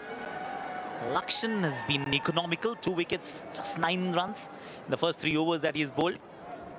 But he'll be up against a beam. And as a consequence of that fielding penalty, there's fielders flying everywhere. At one point, all 3 were in the deep on the leg side. Now 2 of them are coming in. And we're going to see long off, deep backward point, and long on. There's only 3 outside the circle at the moment. White goes deep cover now too. So 3 in the deep on the offside, 1 on the leg. He has to bowl wide Yorkers. There's nowhere else that he can go. Exactly where he looks. So Sharkey tries to ramp him over his shoulder. It's put down. Sagar Dakal. Oh, that could be a costly moment in the game, the way Sharkey's playing. And 2 runs to the total. Well, it's never easy running backwards and taking the catch. Innovative. That's what we've seen with Beam Sharkey throughout this innings. Was there. In and out. Not happy, of course. The consequences. The next 5 balls. He is struggling with a hand injury, is Sagar Dakal. Pumped down the ground. Going to be a single. Okay, Akash, well, it's delayed, but we have a tradition here in Nepal. You've probably seen it before. The Dhaka Topi, this is the national headwear. We'd like to gift you this. We would like to welcome you to Nepal. Fantastic to have you here. How's your namaste? Show me your namaste. Oh, look at that. He's good at that. Jai Nepal. Namaste, Nepal. I mean, namaste. I mean, this is home away from home, Andrew. Honestly, when you come here, you don't feel that you're not in India. Oh, this has got to be close. Buddy Pradhan says no. Did it strike him outside the line? It's definitely going to go on and hit off stump. Lakshan was convinced, but Buddy Pradhan is eagle-eyed. Let's get a look. Looks like outside off. Let's have another look. Touch and go, but outside off. Because Buddy is so good, I'll say that's a very good decision. He is the best umpire here, and you can see him indicating no. I feel as though it struck him outside the line. Might have been umpire's call on review. Sharkey just goes straight up, doesn't get anything of it, and it's, I think, held on to eventually by Jason Roy. It doesn't look in the greatest of comfort or not the most of pleasure, but it's going to end the Sharkey innings. Hasn't he played wonderfully well? He's changed the course of this match potentially. Didn't really time it. The bat moved in the hand as well. Jason Roy was struggling to spot it. Probably too bright. 161 for 7. Remarkable innings comes to an end. Bhim Sharkey dismissed for 55 of just 23 balls.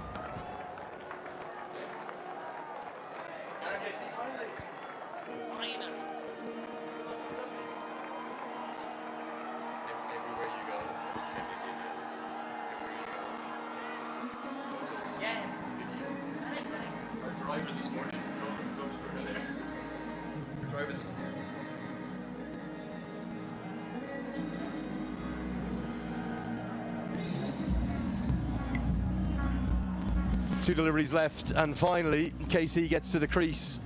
Far too late for my liking. That strike rate is in this competition, but career at this venue, it's well in excess of 200. At times it trends towards 300. He only hits in one location. It's basically an arc from a straight long off around to a straight mid-wicket. Loves it over long on. Look out if you're up in the crowd. Two big bombs incoming. Pumped. Buddy Pradhan, look out. It's exactly where he usually hits it. You want a 4 to start with for the big man, KC. So the strike rate is not 200, it's 400 to begin with. Just asks you, begs you, that why wasn't he here earlier? The ball wasn't too bad. Had to take the evasive action. That's the umpire. Punched it down the ground. There's a lot of power there. Still a decent over so far. 8 runs conceded of the first 5 balls, considering 5 fielders are inside the circle. When these teams were announced for the inaugural season, there was only one man who could captain the Gorkas, the Warriors that they are. It had to be KC. Now, he's got 4 off 1. Don't rule out him making it 10 off 2. Final delivery of the first innings. Tries to make it 10 off 2. Does he get it? Not at all. And it's taken in the deep. Clever bowling. The man had just been sent out deep backward square leg. And Lakshan is going to end with the exceptional figures of 4 for 16. The star of the show with the ball. But the Gorkas have taken some late momentum. Have they got enough on the board? I'm not quite sure they do. Dhananjay Lakshan has been impressive throughout, with the new ball, with the old ball. This is how he started and this is how he ended. Only 8 runs and 2 wickets of the last over. Removed Bhim and then Karan KC. Yeah, it was a clever change up, wasn't it? Went into the surface, took the pace off it, and because we're across the square today, it's probably about the best part of a 70-metre hit that was needed to get that all the way for 6. Still think he's underusing himself down the order, but Kushal Patel and Lakshan, the 2 stars of the show with the ball, they shared with 6 wickets between them. And for the Gorkas, it was all about 2 men. Ben Charlesworth at the top with the third 50 in Gorka's history, all 3 belonging to Englishmen, and the first coming to a Nepali batter. How well did Bhim Sharkey play? Oh, he's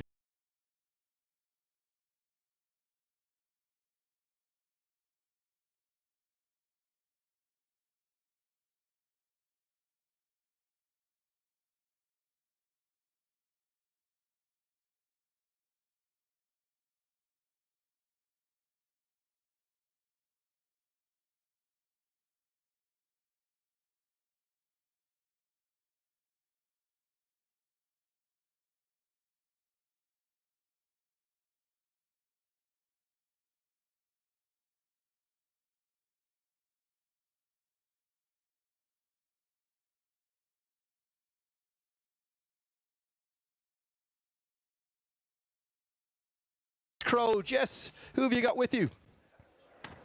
Well, I'm here mid-innings, joined by Ben Charlesworth. Ben, an incredible innings from yourself, 64 off 55. How was it out in the middle? Yeah, it felt pretty tricky, to be honest. It certainly didn't come easy out there. I had to work hard at the start. It was obviously a little bit of a tricky situation in the power play, so just trying to take it deep, and hopefully someone like Bim came in there and played like he did, because that took all the pressure off me. Of course, and let's talk more about that partnership then. What were the conversations you were having out there?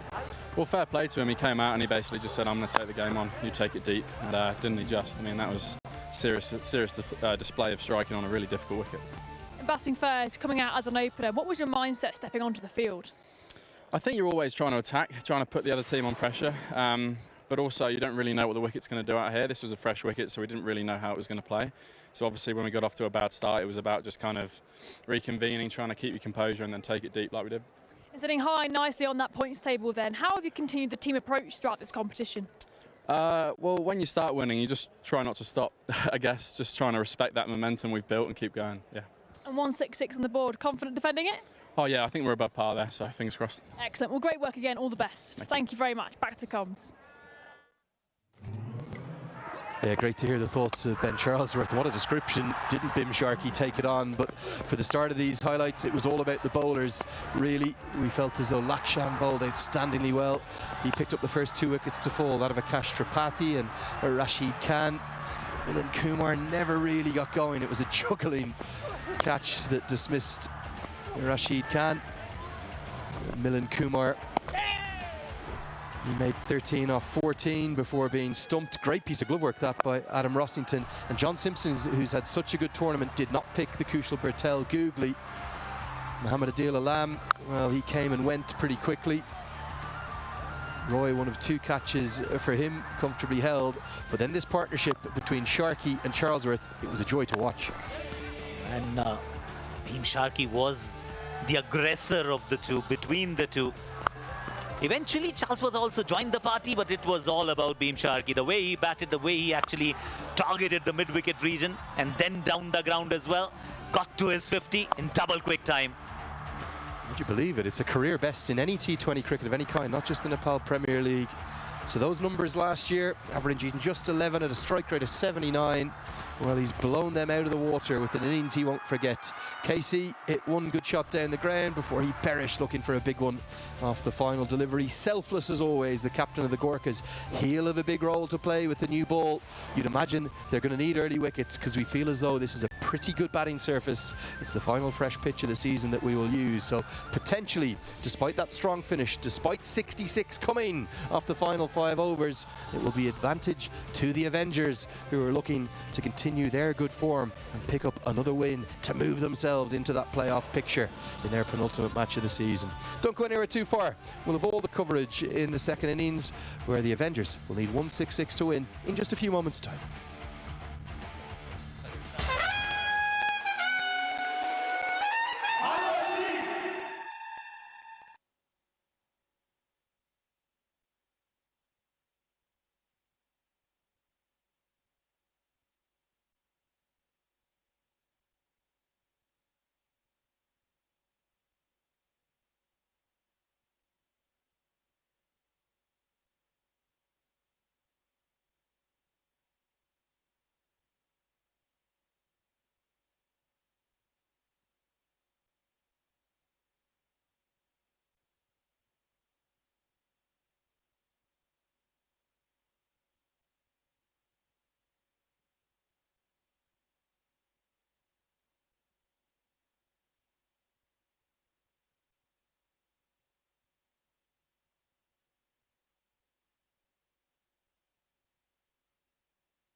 crease.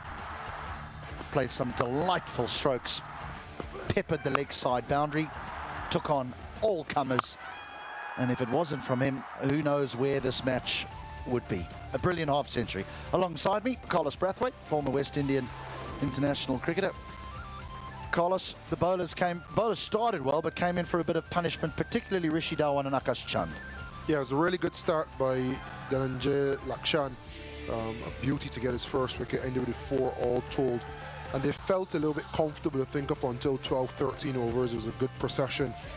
Once Ben Sharkey and Charlesworth got into the work, they were under a little bit more pressure and didn't respond as well as they wanted. And Rishi Dhawan is seasoned campaigner, so I think you take that none for 39 with a bit of heart for the Gorkhas.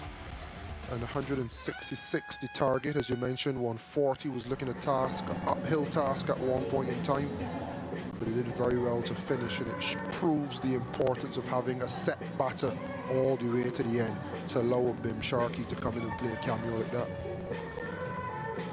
There was a moment there, Carlos, where I thought we had misread the new surface when they were struggling along. I thought, oh my word, this is a new one, it's turning, it's impossible to bat. But thankfully, Bim Sharkey saved us a bit. And the Avengers might think that they've got a chance to chase this down.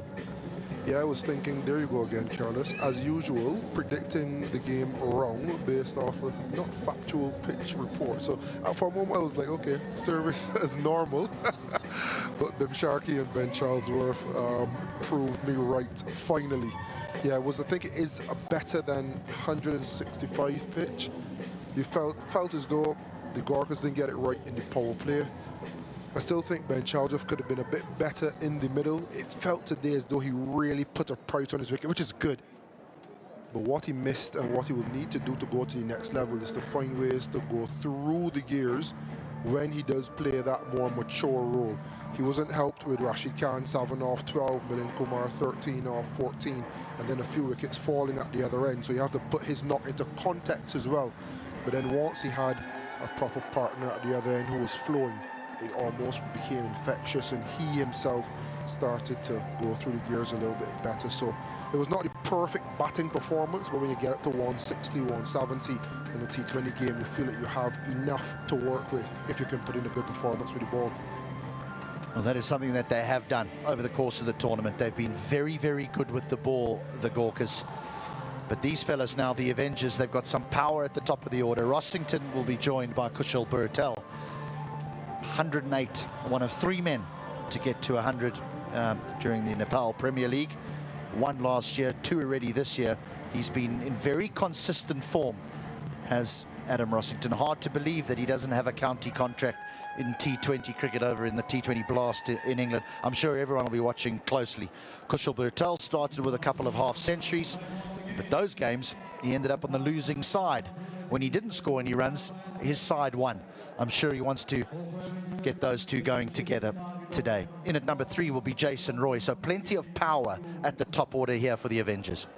I think Kushal Burtel can retire at 49, maybe. The best of both worlds to start and giving the team the best chance of winning.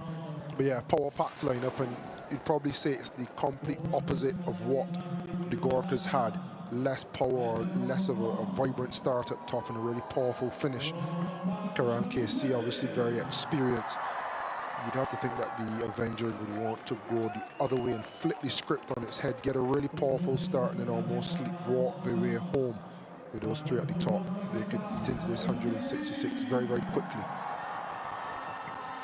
Well, Burtel will be taking first strike, and he'll be happy to see Karan Casey at the end of his mark, because it's against the left arm spin that he's been knocked over.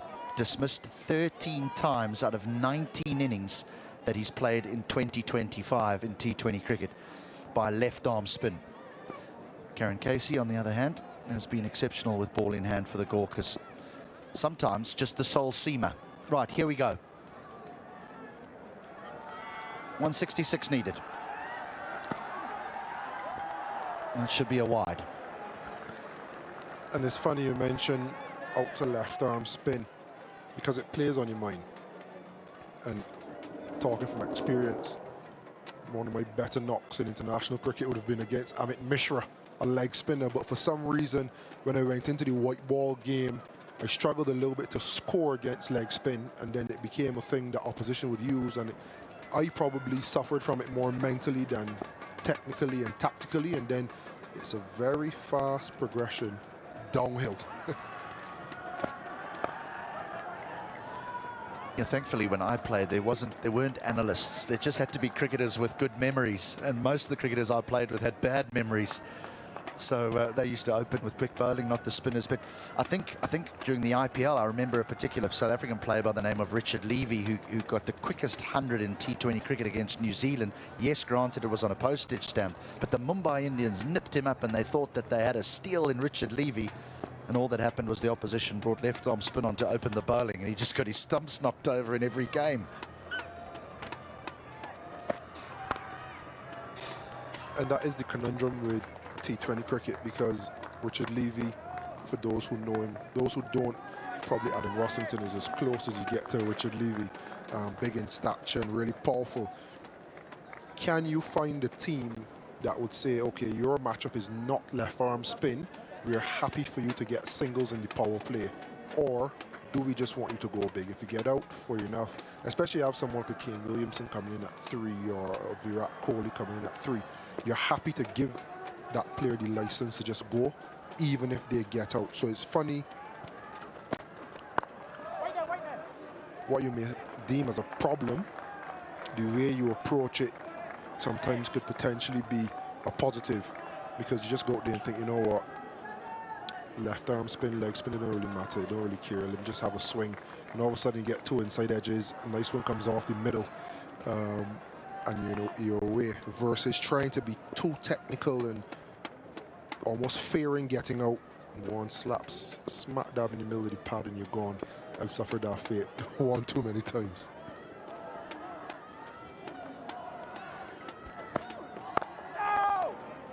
Nicely bowled, good length. I was telling Stuart Law the other day, that the Nepal head coach, that I played a T20 game against him for Leicestershire against Lancashire, and the other overseas professional for Lancashire was Muttai Moralitharan. And when he came on to bowl, they only had 4 men inside the 30-yard circle to me. And I thought, I know it's a T20 game, but if you had a short leg and a silly point and 2 slips, you would knock me over easily here. I was over the moon that they had no one catching. You take it as a sign of respect. Thank you, sir.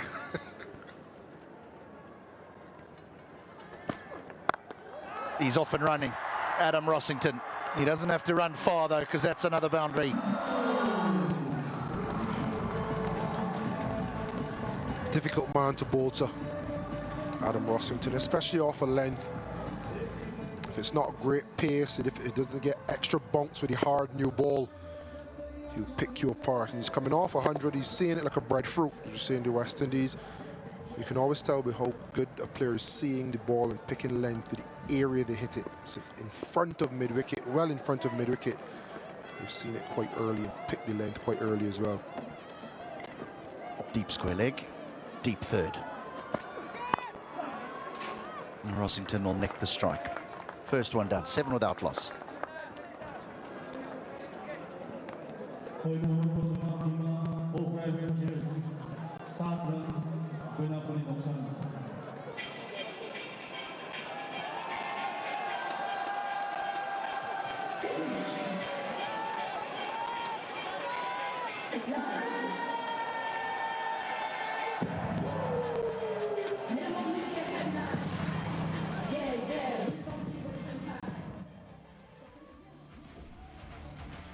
Tops the table.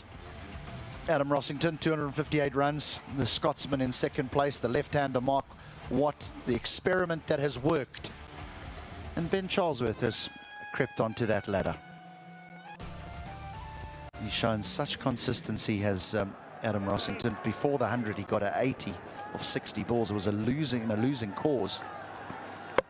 Oh, that's a big one. We've waxed lyrical about Rossington. And a huge wicket for the Gorkas. This is modern day leg spin bowling. Wicket to wicket, you miss, I hit. Adam Rossington definitely missed. top of leg through the gate. The airplane is in full force. Rossington goes for a run of ball, 5-7 for 1.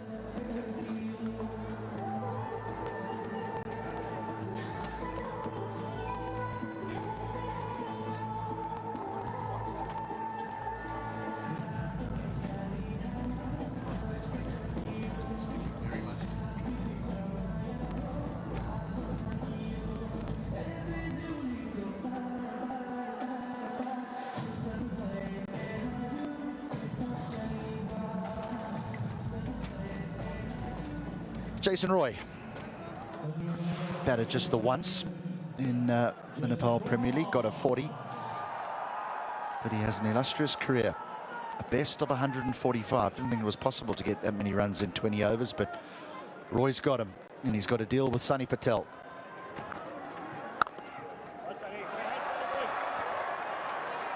Drafted into the side, Carlos, with Gerard Erasmus leaving the NPL. Got off to the perfect start. Yeah, first ball wicket, sliding back in. Absolute beauty.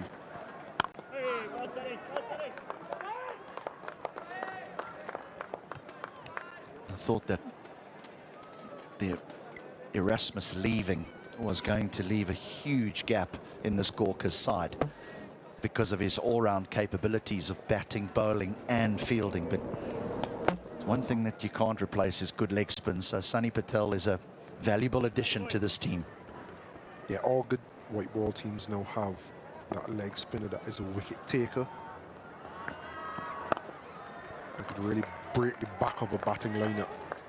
He's doing it with a new ball, which in itself is a very specialist skill set.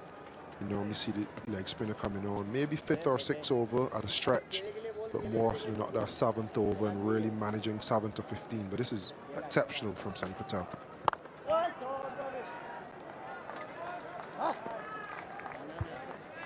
Again, Jason Roy, someone who's played a lot of T20 cricket around the world, who's probably become accustomed to facing pace on when he's opened the batting.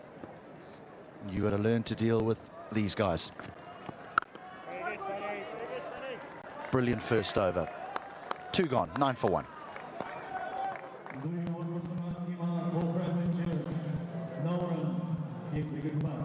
Banking class, banking booze, shaky hours away. First girls girl, but not in love, smoking every day. Twist and turn in every glass, but each man's a big and bold, standing by, for cool and standing way. I say.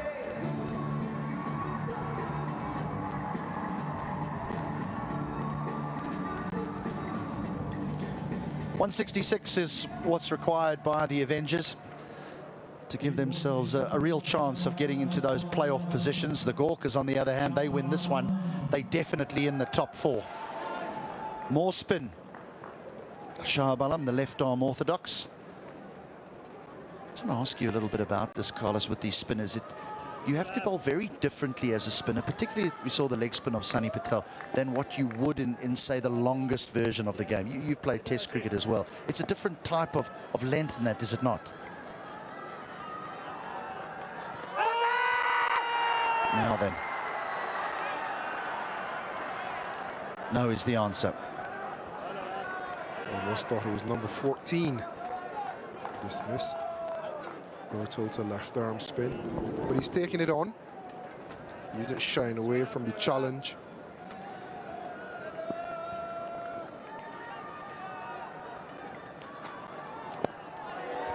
But yeah, it is a very different skill set. You're thinking more flight in the longer form, getting the ball to dip and deceive the batter with lack of pace almost, versus in this form where it's wicket to wicket. It's trying to slide the ball between the gate. You talk about off spinners or finger spinners trying to take the one away, or the leg spinners getting the wrong one, like we saw with Sunny Patel. Whereas in the longer format, it's more traditional. You try to get that off spinner coming down and trying to go through the gate, the leg spinner pitching on leg and spinning past the bat type of thing.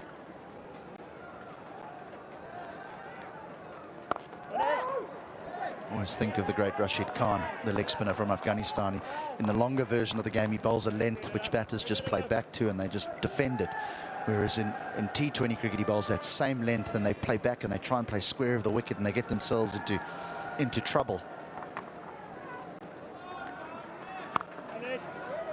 I think that's the other thing, the length, very important point, because psychologically, if you don't have to score, you can just react off each length.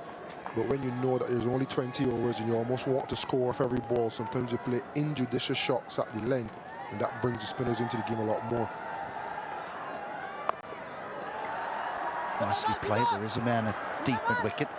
Roy will want 2 and will get there comfortably. So that ends the third. A good start here by the Gurkhas. 13 for 1.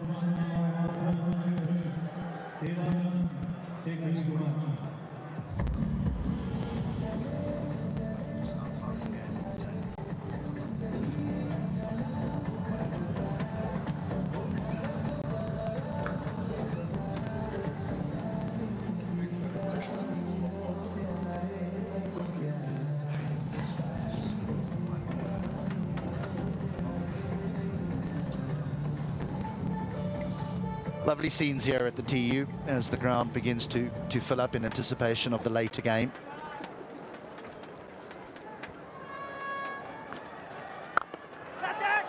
Oh, half a chance. Got a good hand on it, didn't he?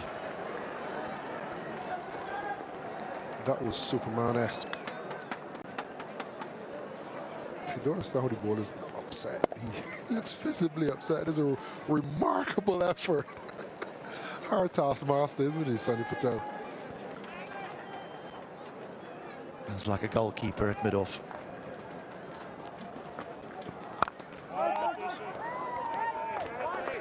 Yeah, and Sunny Patel looks uncomplicated in action. We know leg spin is one of the most difficult arts in the modern game, and just very rhythmic. Good energy, not much with the front arm, but a lot happens at the top. You see traditional leg spin, hands will be a little bit wider, trying to create that turn from leg to off. You look at him, he's very upright, very up top. 12 o'clock, if you're looking at our clock face. Has he got it? He's not running, Jason Roy, so he feels he's got enough. He does. It's just got to clear the rope. Roy's managed it.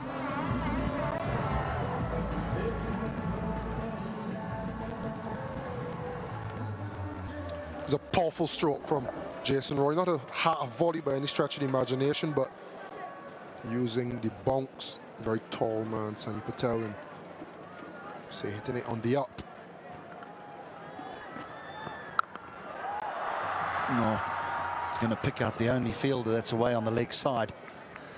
If he does get going, this won't be a big enough total, Jason Roy. Or a big enough ground. Very true. Very true. Some serious numbers he has of his career in T20 cricket. Still can't get over the best of 145.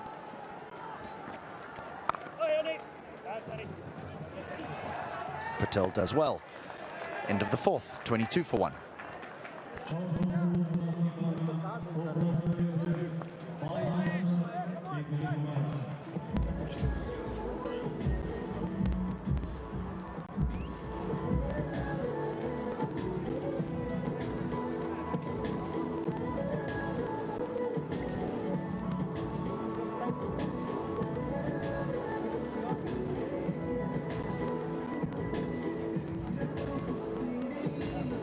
They haven't quite hit their straps in the crowd yet. A little bit later on, I'm sure they'll be up and boogieing the night away. The big man's arriving. Dipendra Singh Airee. You haven't experienced that yet, Carlos. Wait, wait. It's like a rock star arriving.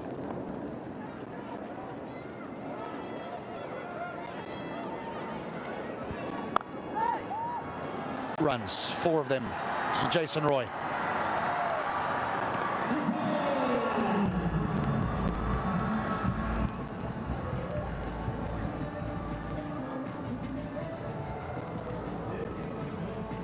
Classy from Jason Roy, giving himself some room. Ball at the stumps if you dare. himself enough room and aerial for a bit, but picking the gap expertly. Created his own room, didn't he? The clearing of that left leg.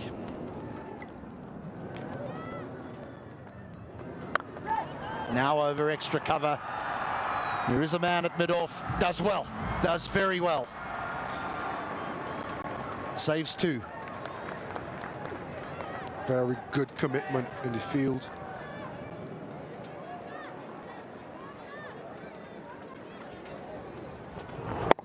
Giving himself room again, Jason Roy. Able to get over extra cover, but Milind Kumar at long off never gave it up.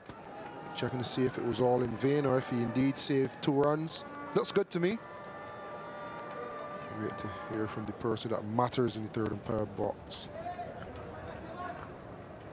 You said a little bit earlier, before the first ball was bowled, in fact, that you thought they need to take it on inside the power play. Oh, well, they've tried to take it on inside the power play, and 2 of the big fish are gone.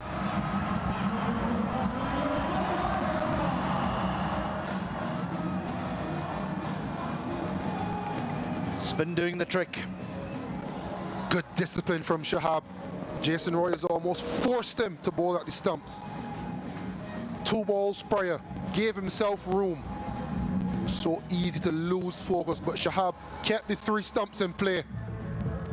And ended up hitting off stump. The off stump of Jason Roy. He's gone for 16, 28 for 2.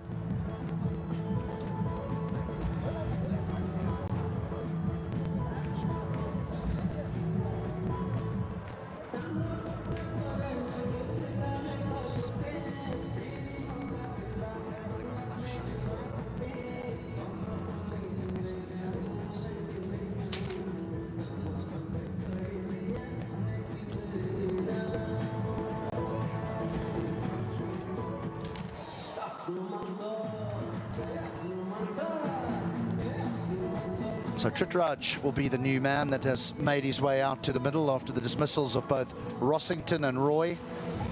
So work to be done in the middle order now. This is something that hasn't been tested over the course of the competition for the Avengers. The 2 new men, Rishi Dhawan and Lakshan, the all-rounders. Lakshan scored a few in the previous game, but now this is going to be a real test for them.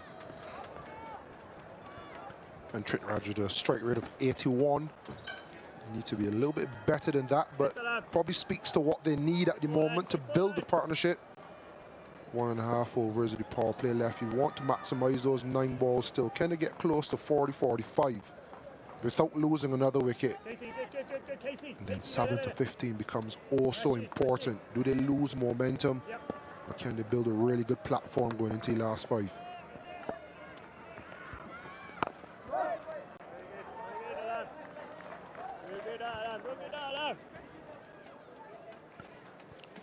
Jason Roy feeling the need to use his feet.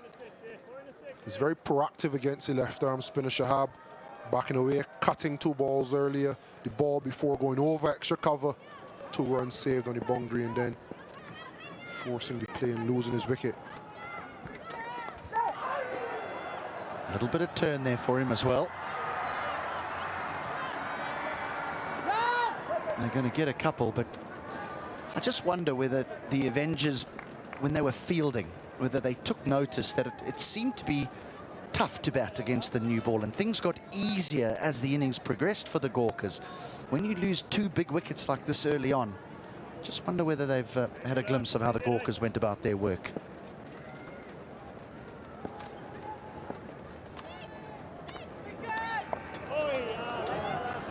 Just be a single to end the over. So the first 5 you would think belonged to the Gurkhas with those 2 big fish gone. 5 gone, 31 for 2.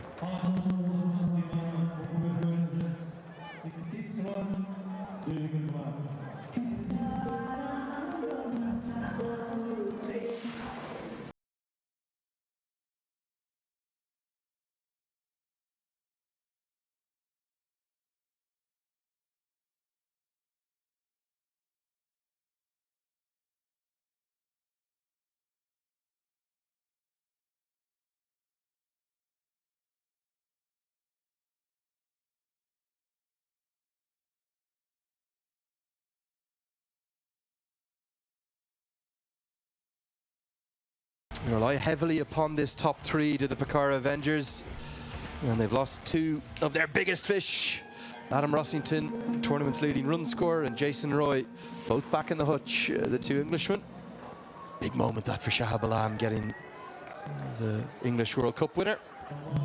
And what it means is that, well, Kushal Bertel is maybe going to have to play in a manner in which he's not as accustomed to. He might have to follow that template of Ben Charlesworth from the first innings just to re-establish a platform before then cashing in. The issue, the required run rate, it's already 9. So maybe advantage to the hometown side from Kathmandu. Santosh Karki bowls a very gentle loosener and is hammered into the crowd. And oh, we so nearly have our first crowd catch. Big hit to start Karki's spell as I welcome Fazil Khalil. Fazil, good hit this one. Well, absolutely, but just take a look at the amount of airtime that ball had. He just lobbed it for that Siddhartha Bank maximum of the match.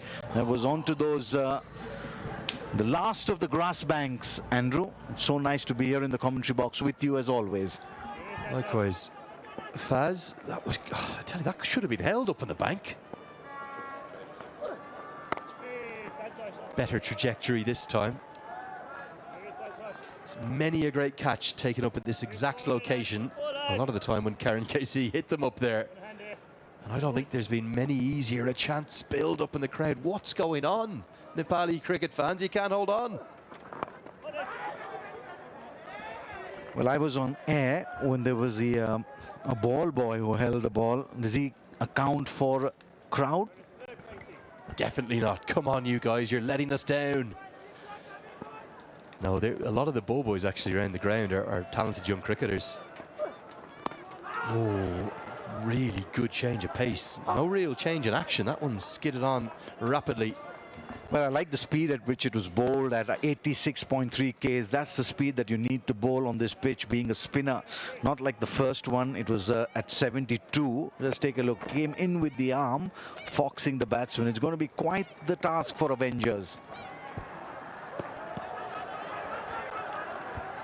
Well, the other thing, Andrew, I really like the composition of the Kathmandu Gorkha side. They were in a bit of strife when they were batting. They finished really well. That's a good total that they've got. Let's take a look at the fielding. They field really well. And then a little bit of yes, a little bit of no. And that could have easily been thank you very much. Well, 6 from the first ball and then a phenomenal finish from Karki. It's 37 for 2.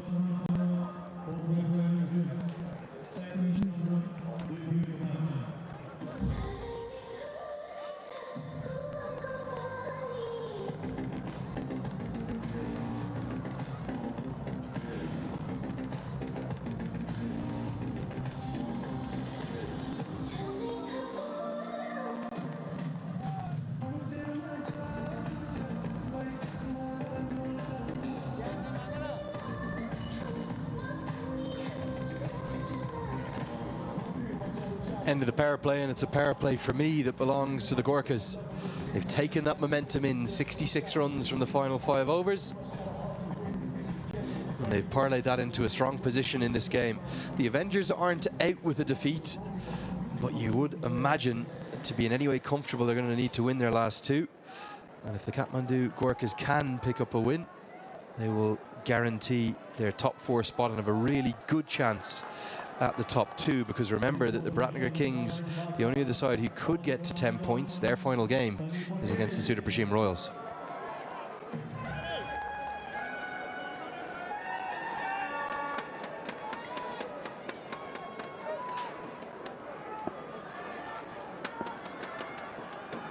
Here's Sunny Patel for his 3rd. This is close, I'll tell you. Might just be hitting the sort of top of leg stump on first viewing. Decision goes Bertel's way. Patel was interested. Certainly interested, but did it pitch on leg stump or just outside leg? And you can see the wicketkeeper going down the leg side. That's a sure giveaway as well. Good umpiring, really good umpiring this from Prageet Rambakwela. There he is, my good friend. Well, it's very much stump to stump, Sunny Patel. And you're talking about Bertel needing to adjust in terms of this chase. Remember, his season started brightly, back-to-back 50s. Well, that's how he's been going As a contrast, oh, big hits. Just identifying he doesn't quite strike at the same rate against spin, and then he says, ignore that, I'll hit it out the ground. Well, really nice to see. Really top flight batsman should be comfortable against pace or spin. There it is, tossed up a little. That's the error on the part of the bowler, but how good a hit was that? It's gone a long way. Yeah, it was just a bit full, wasn't it? He slightly missed his mark, but you can see there, certainly strikes at a much better rate against pace, and is also dismissed far less, much higher average against the quicks. You'd expect that from most openers. Well, the one thing that was missing there, how many of those against pace and spin, that's another good hit down the ground. How many of those against pace or spin have been played in the afternoon game, and how many in the evening game? Makes a lot of difference. Yeah, I suppose that's across the whole calendar year, though. So a lot of cricket for Bertel in Oman, in Sharjah. Earlier in the year, they were in Scotland, so a big variety of conditions. Also, the T20s here at the Nepal Premier League. But he has had a great year. He's been a bit of a man for all seasons after a tough 2024. Under Monty Desai, he was dropped down the order. He batted at 6 and 7 for the national side with, well, not great reward. He's a natural opener. It's where he should be, and I couldn't believe he started the season at number 3 for the Avengers. Absolutely took the words out of my mouth. He's just too good a player. He's not a number 6 or number 7 player. He needs some time to get used to it. This is going to be close. This is close and given by umpire Rambakwela. Just as we were mentioning how good Sonny has been bowling, he picks up that wicket. Wicket to wicket, stump to stump, you miss, I hit. Third wicket down for the Avengers and in trouble. Well, I thought he was a bit unlucky with the other one, but there is no question about this one. Only half a press forward from Tritraj Das, and that's the expertise of Sonny Patel. Always has the stumps in play. They don't come any plumber for a leg spinner than that one. Das got to go for 9, 44 for 3.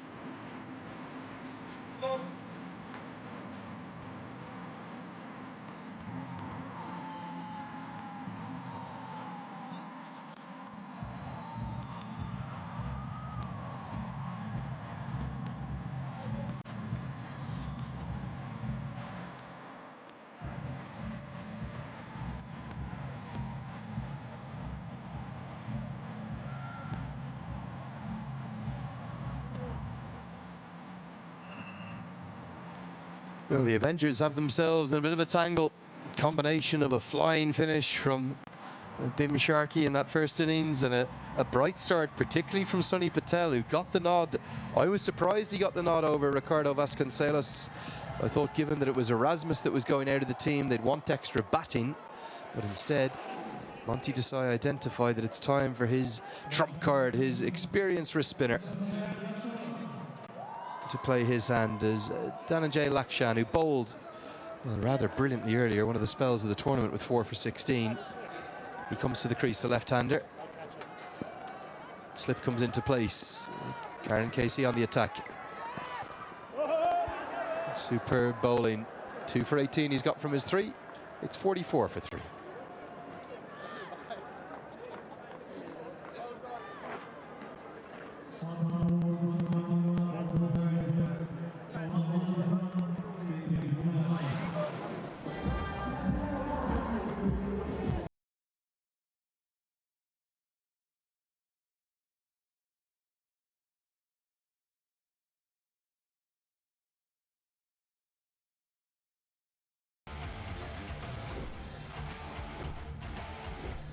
Well, that's the state of play for the Avengers. I do worry about the depth of their batting.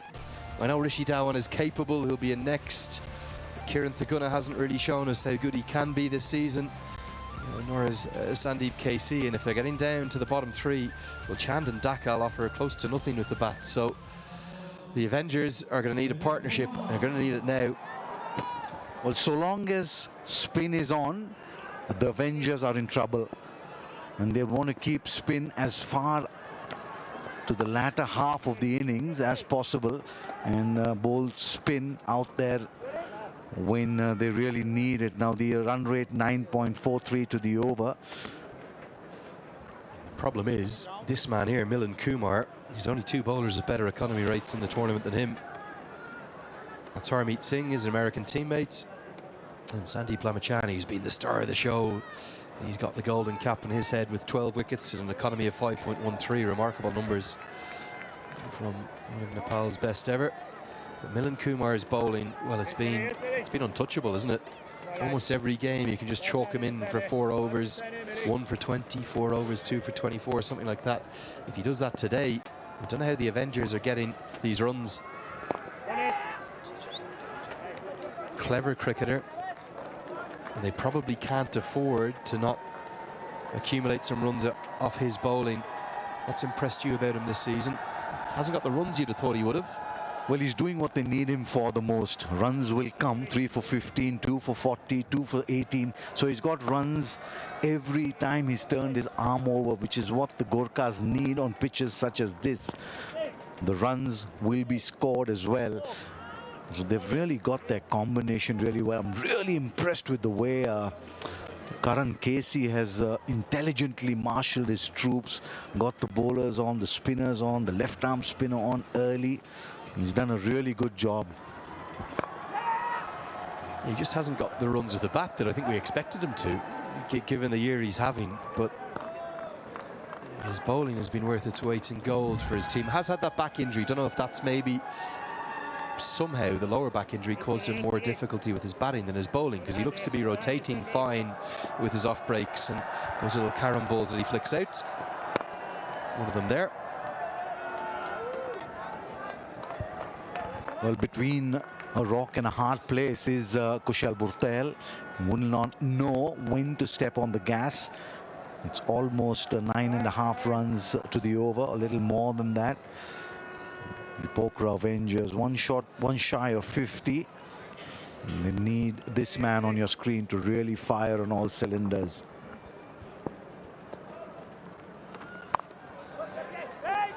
Good over. Just 5 from it, 49 for 3.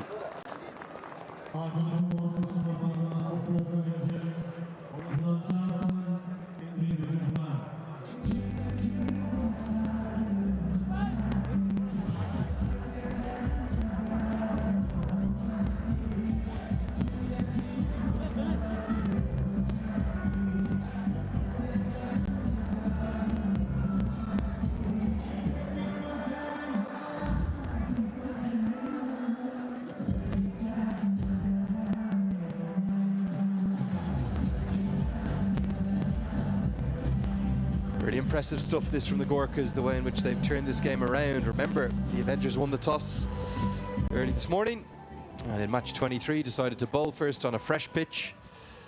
It's generally played pretty well, I feel.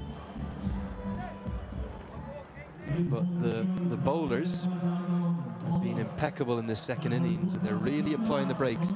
That required run rate, well, in the course of the coming overs, is likely to go over 10 for the first time, as Karan Casey in for his second.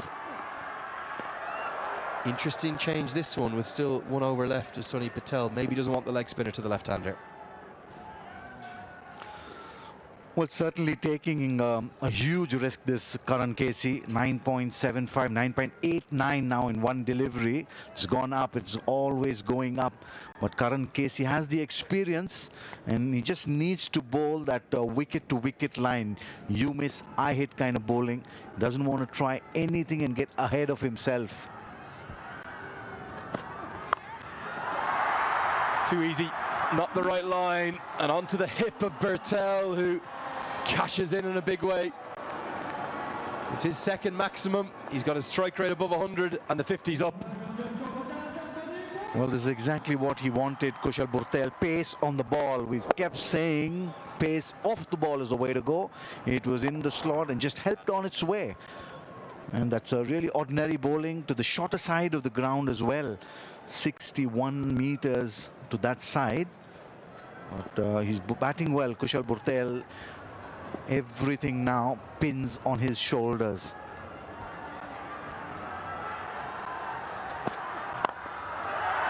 Doesn't get it. Kumar does. It's 6 and out again. And well, look at this. Karen KC brings out the Bertel celebration for his dismissal. It's the Hasaranga that Bertel usually does with the ball, and KC says, I can do it too. It's a big wicket. Very ordinary shot this by the skipper. There was made off inside the circle, but he had just hit it for 6. Probably Red Bull's energetic moment of the match as well.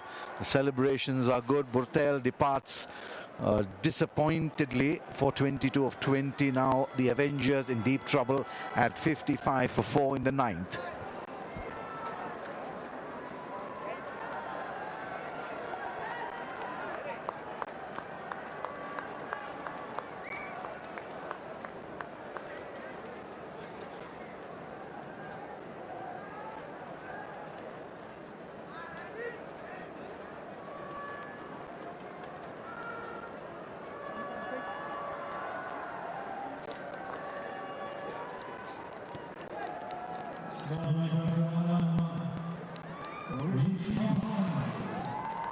Rishi Dhawan to the crease, capable, no doubt about it. Plenty of runs across his IPL and state career for Himachal Pradesh. Initially with the Kings 11 Punjab, renamed now, aren't they? Punjab Kings. Most of his career will have been when they were the Kings 11. Big moment in the game. One captain got the other, and not for the first time this season. We've seen Nepal national team players a bit of banter with each other. We saw Lamachani take out the push-ups, imitating Sampal Kami in that Kings win over the Yaks. And KC, I know he's great pals with Bertel, in jest brings out the Bertel celebration. This is whipped very fine, will be a single. It's all in good heart, I think. It's all in good faith, but big moment in the game. Well, as long as you don't cross that line, it's fine. But yeah, a very big moment going in the favor of Karan Casey this time. Really good, intelligent cricket. Not so from this man on your screen. Needed a lot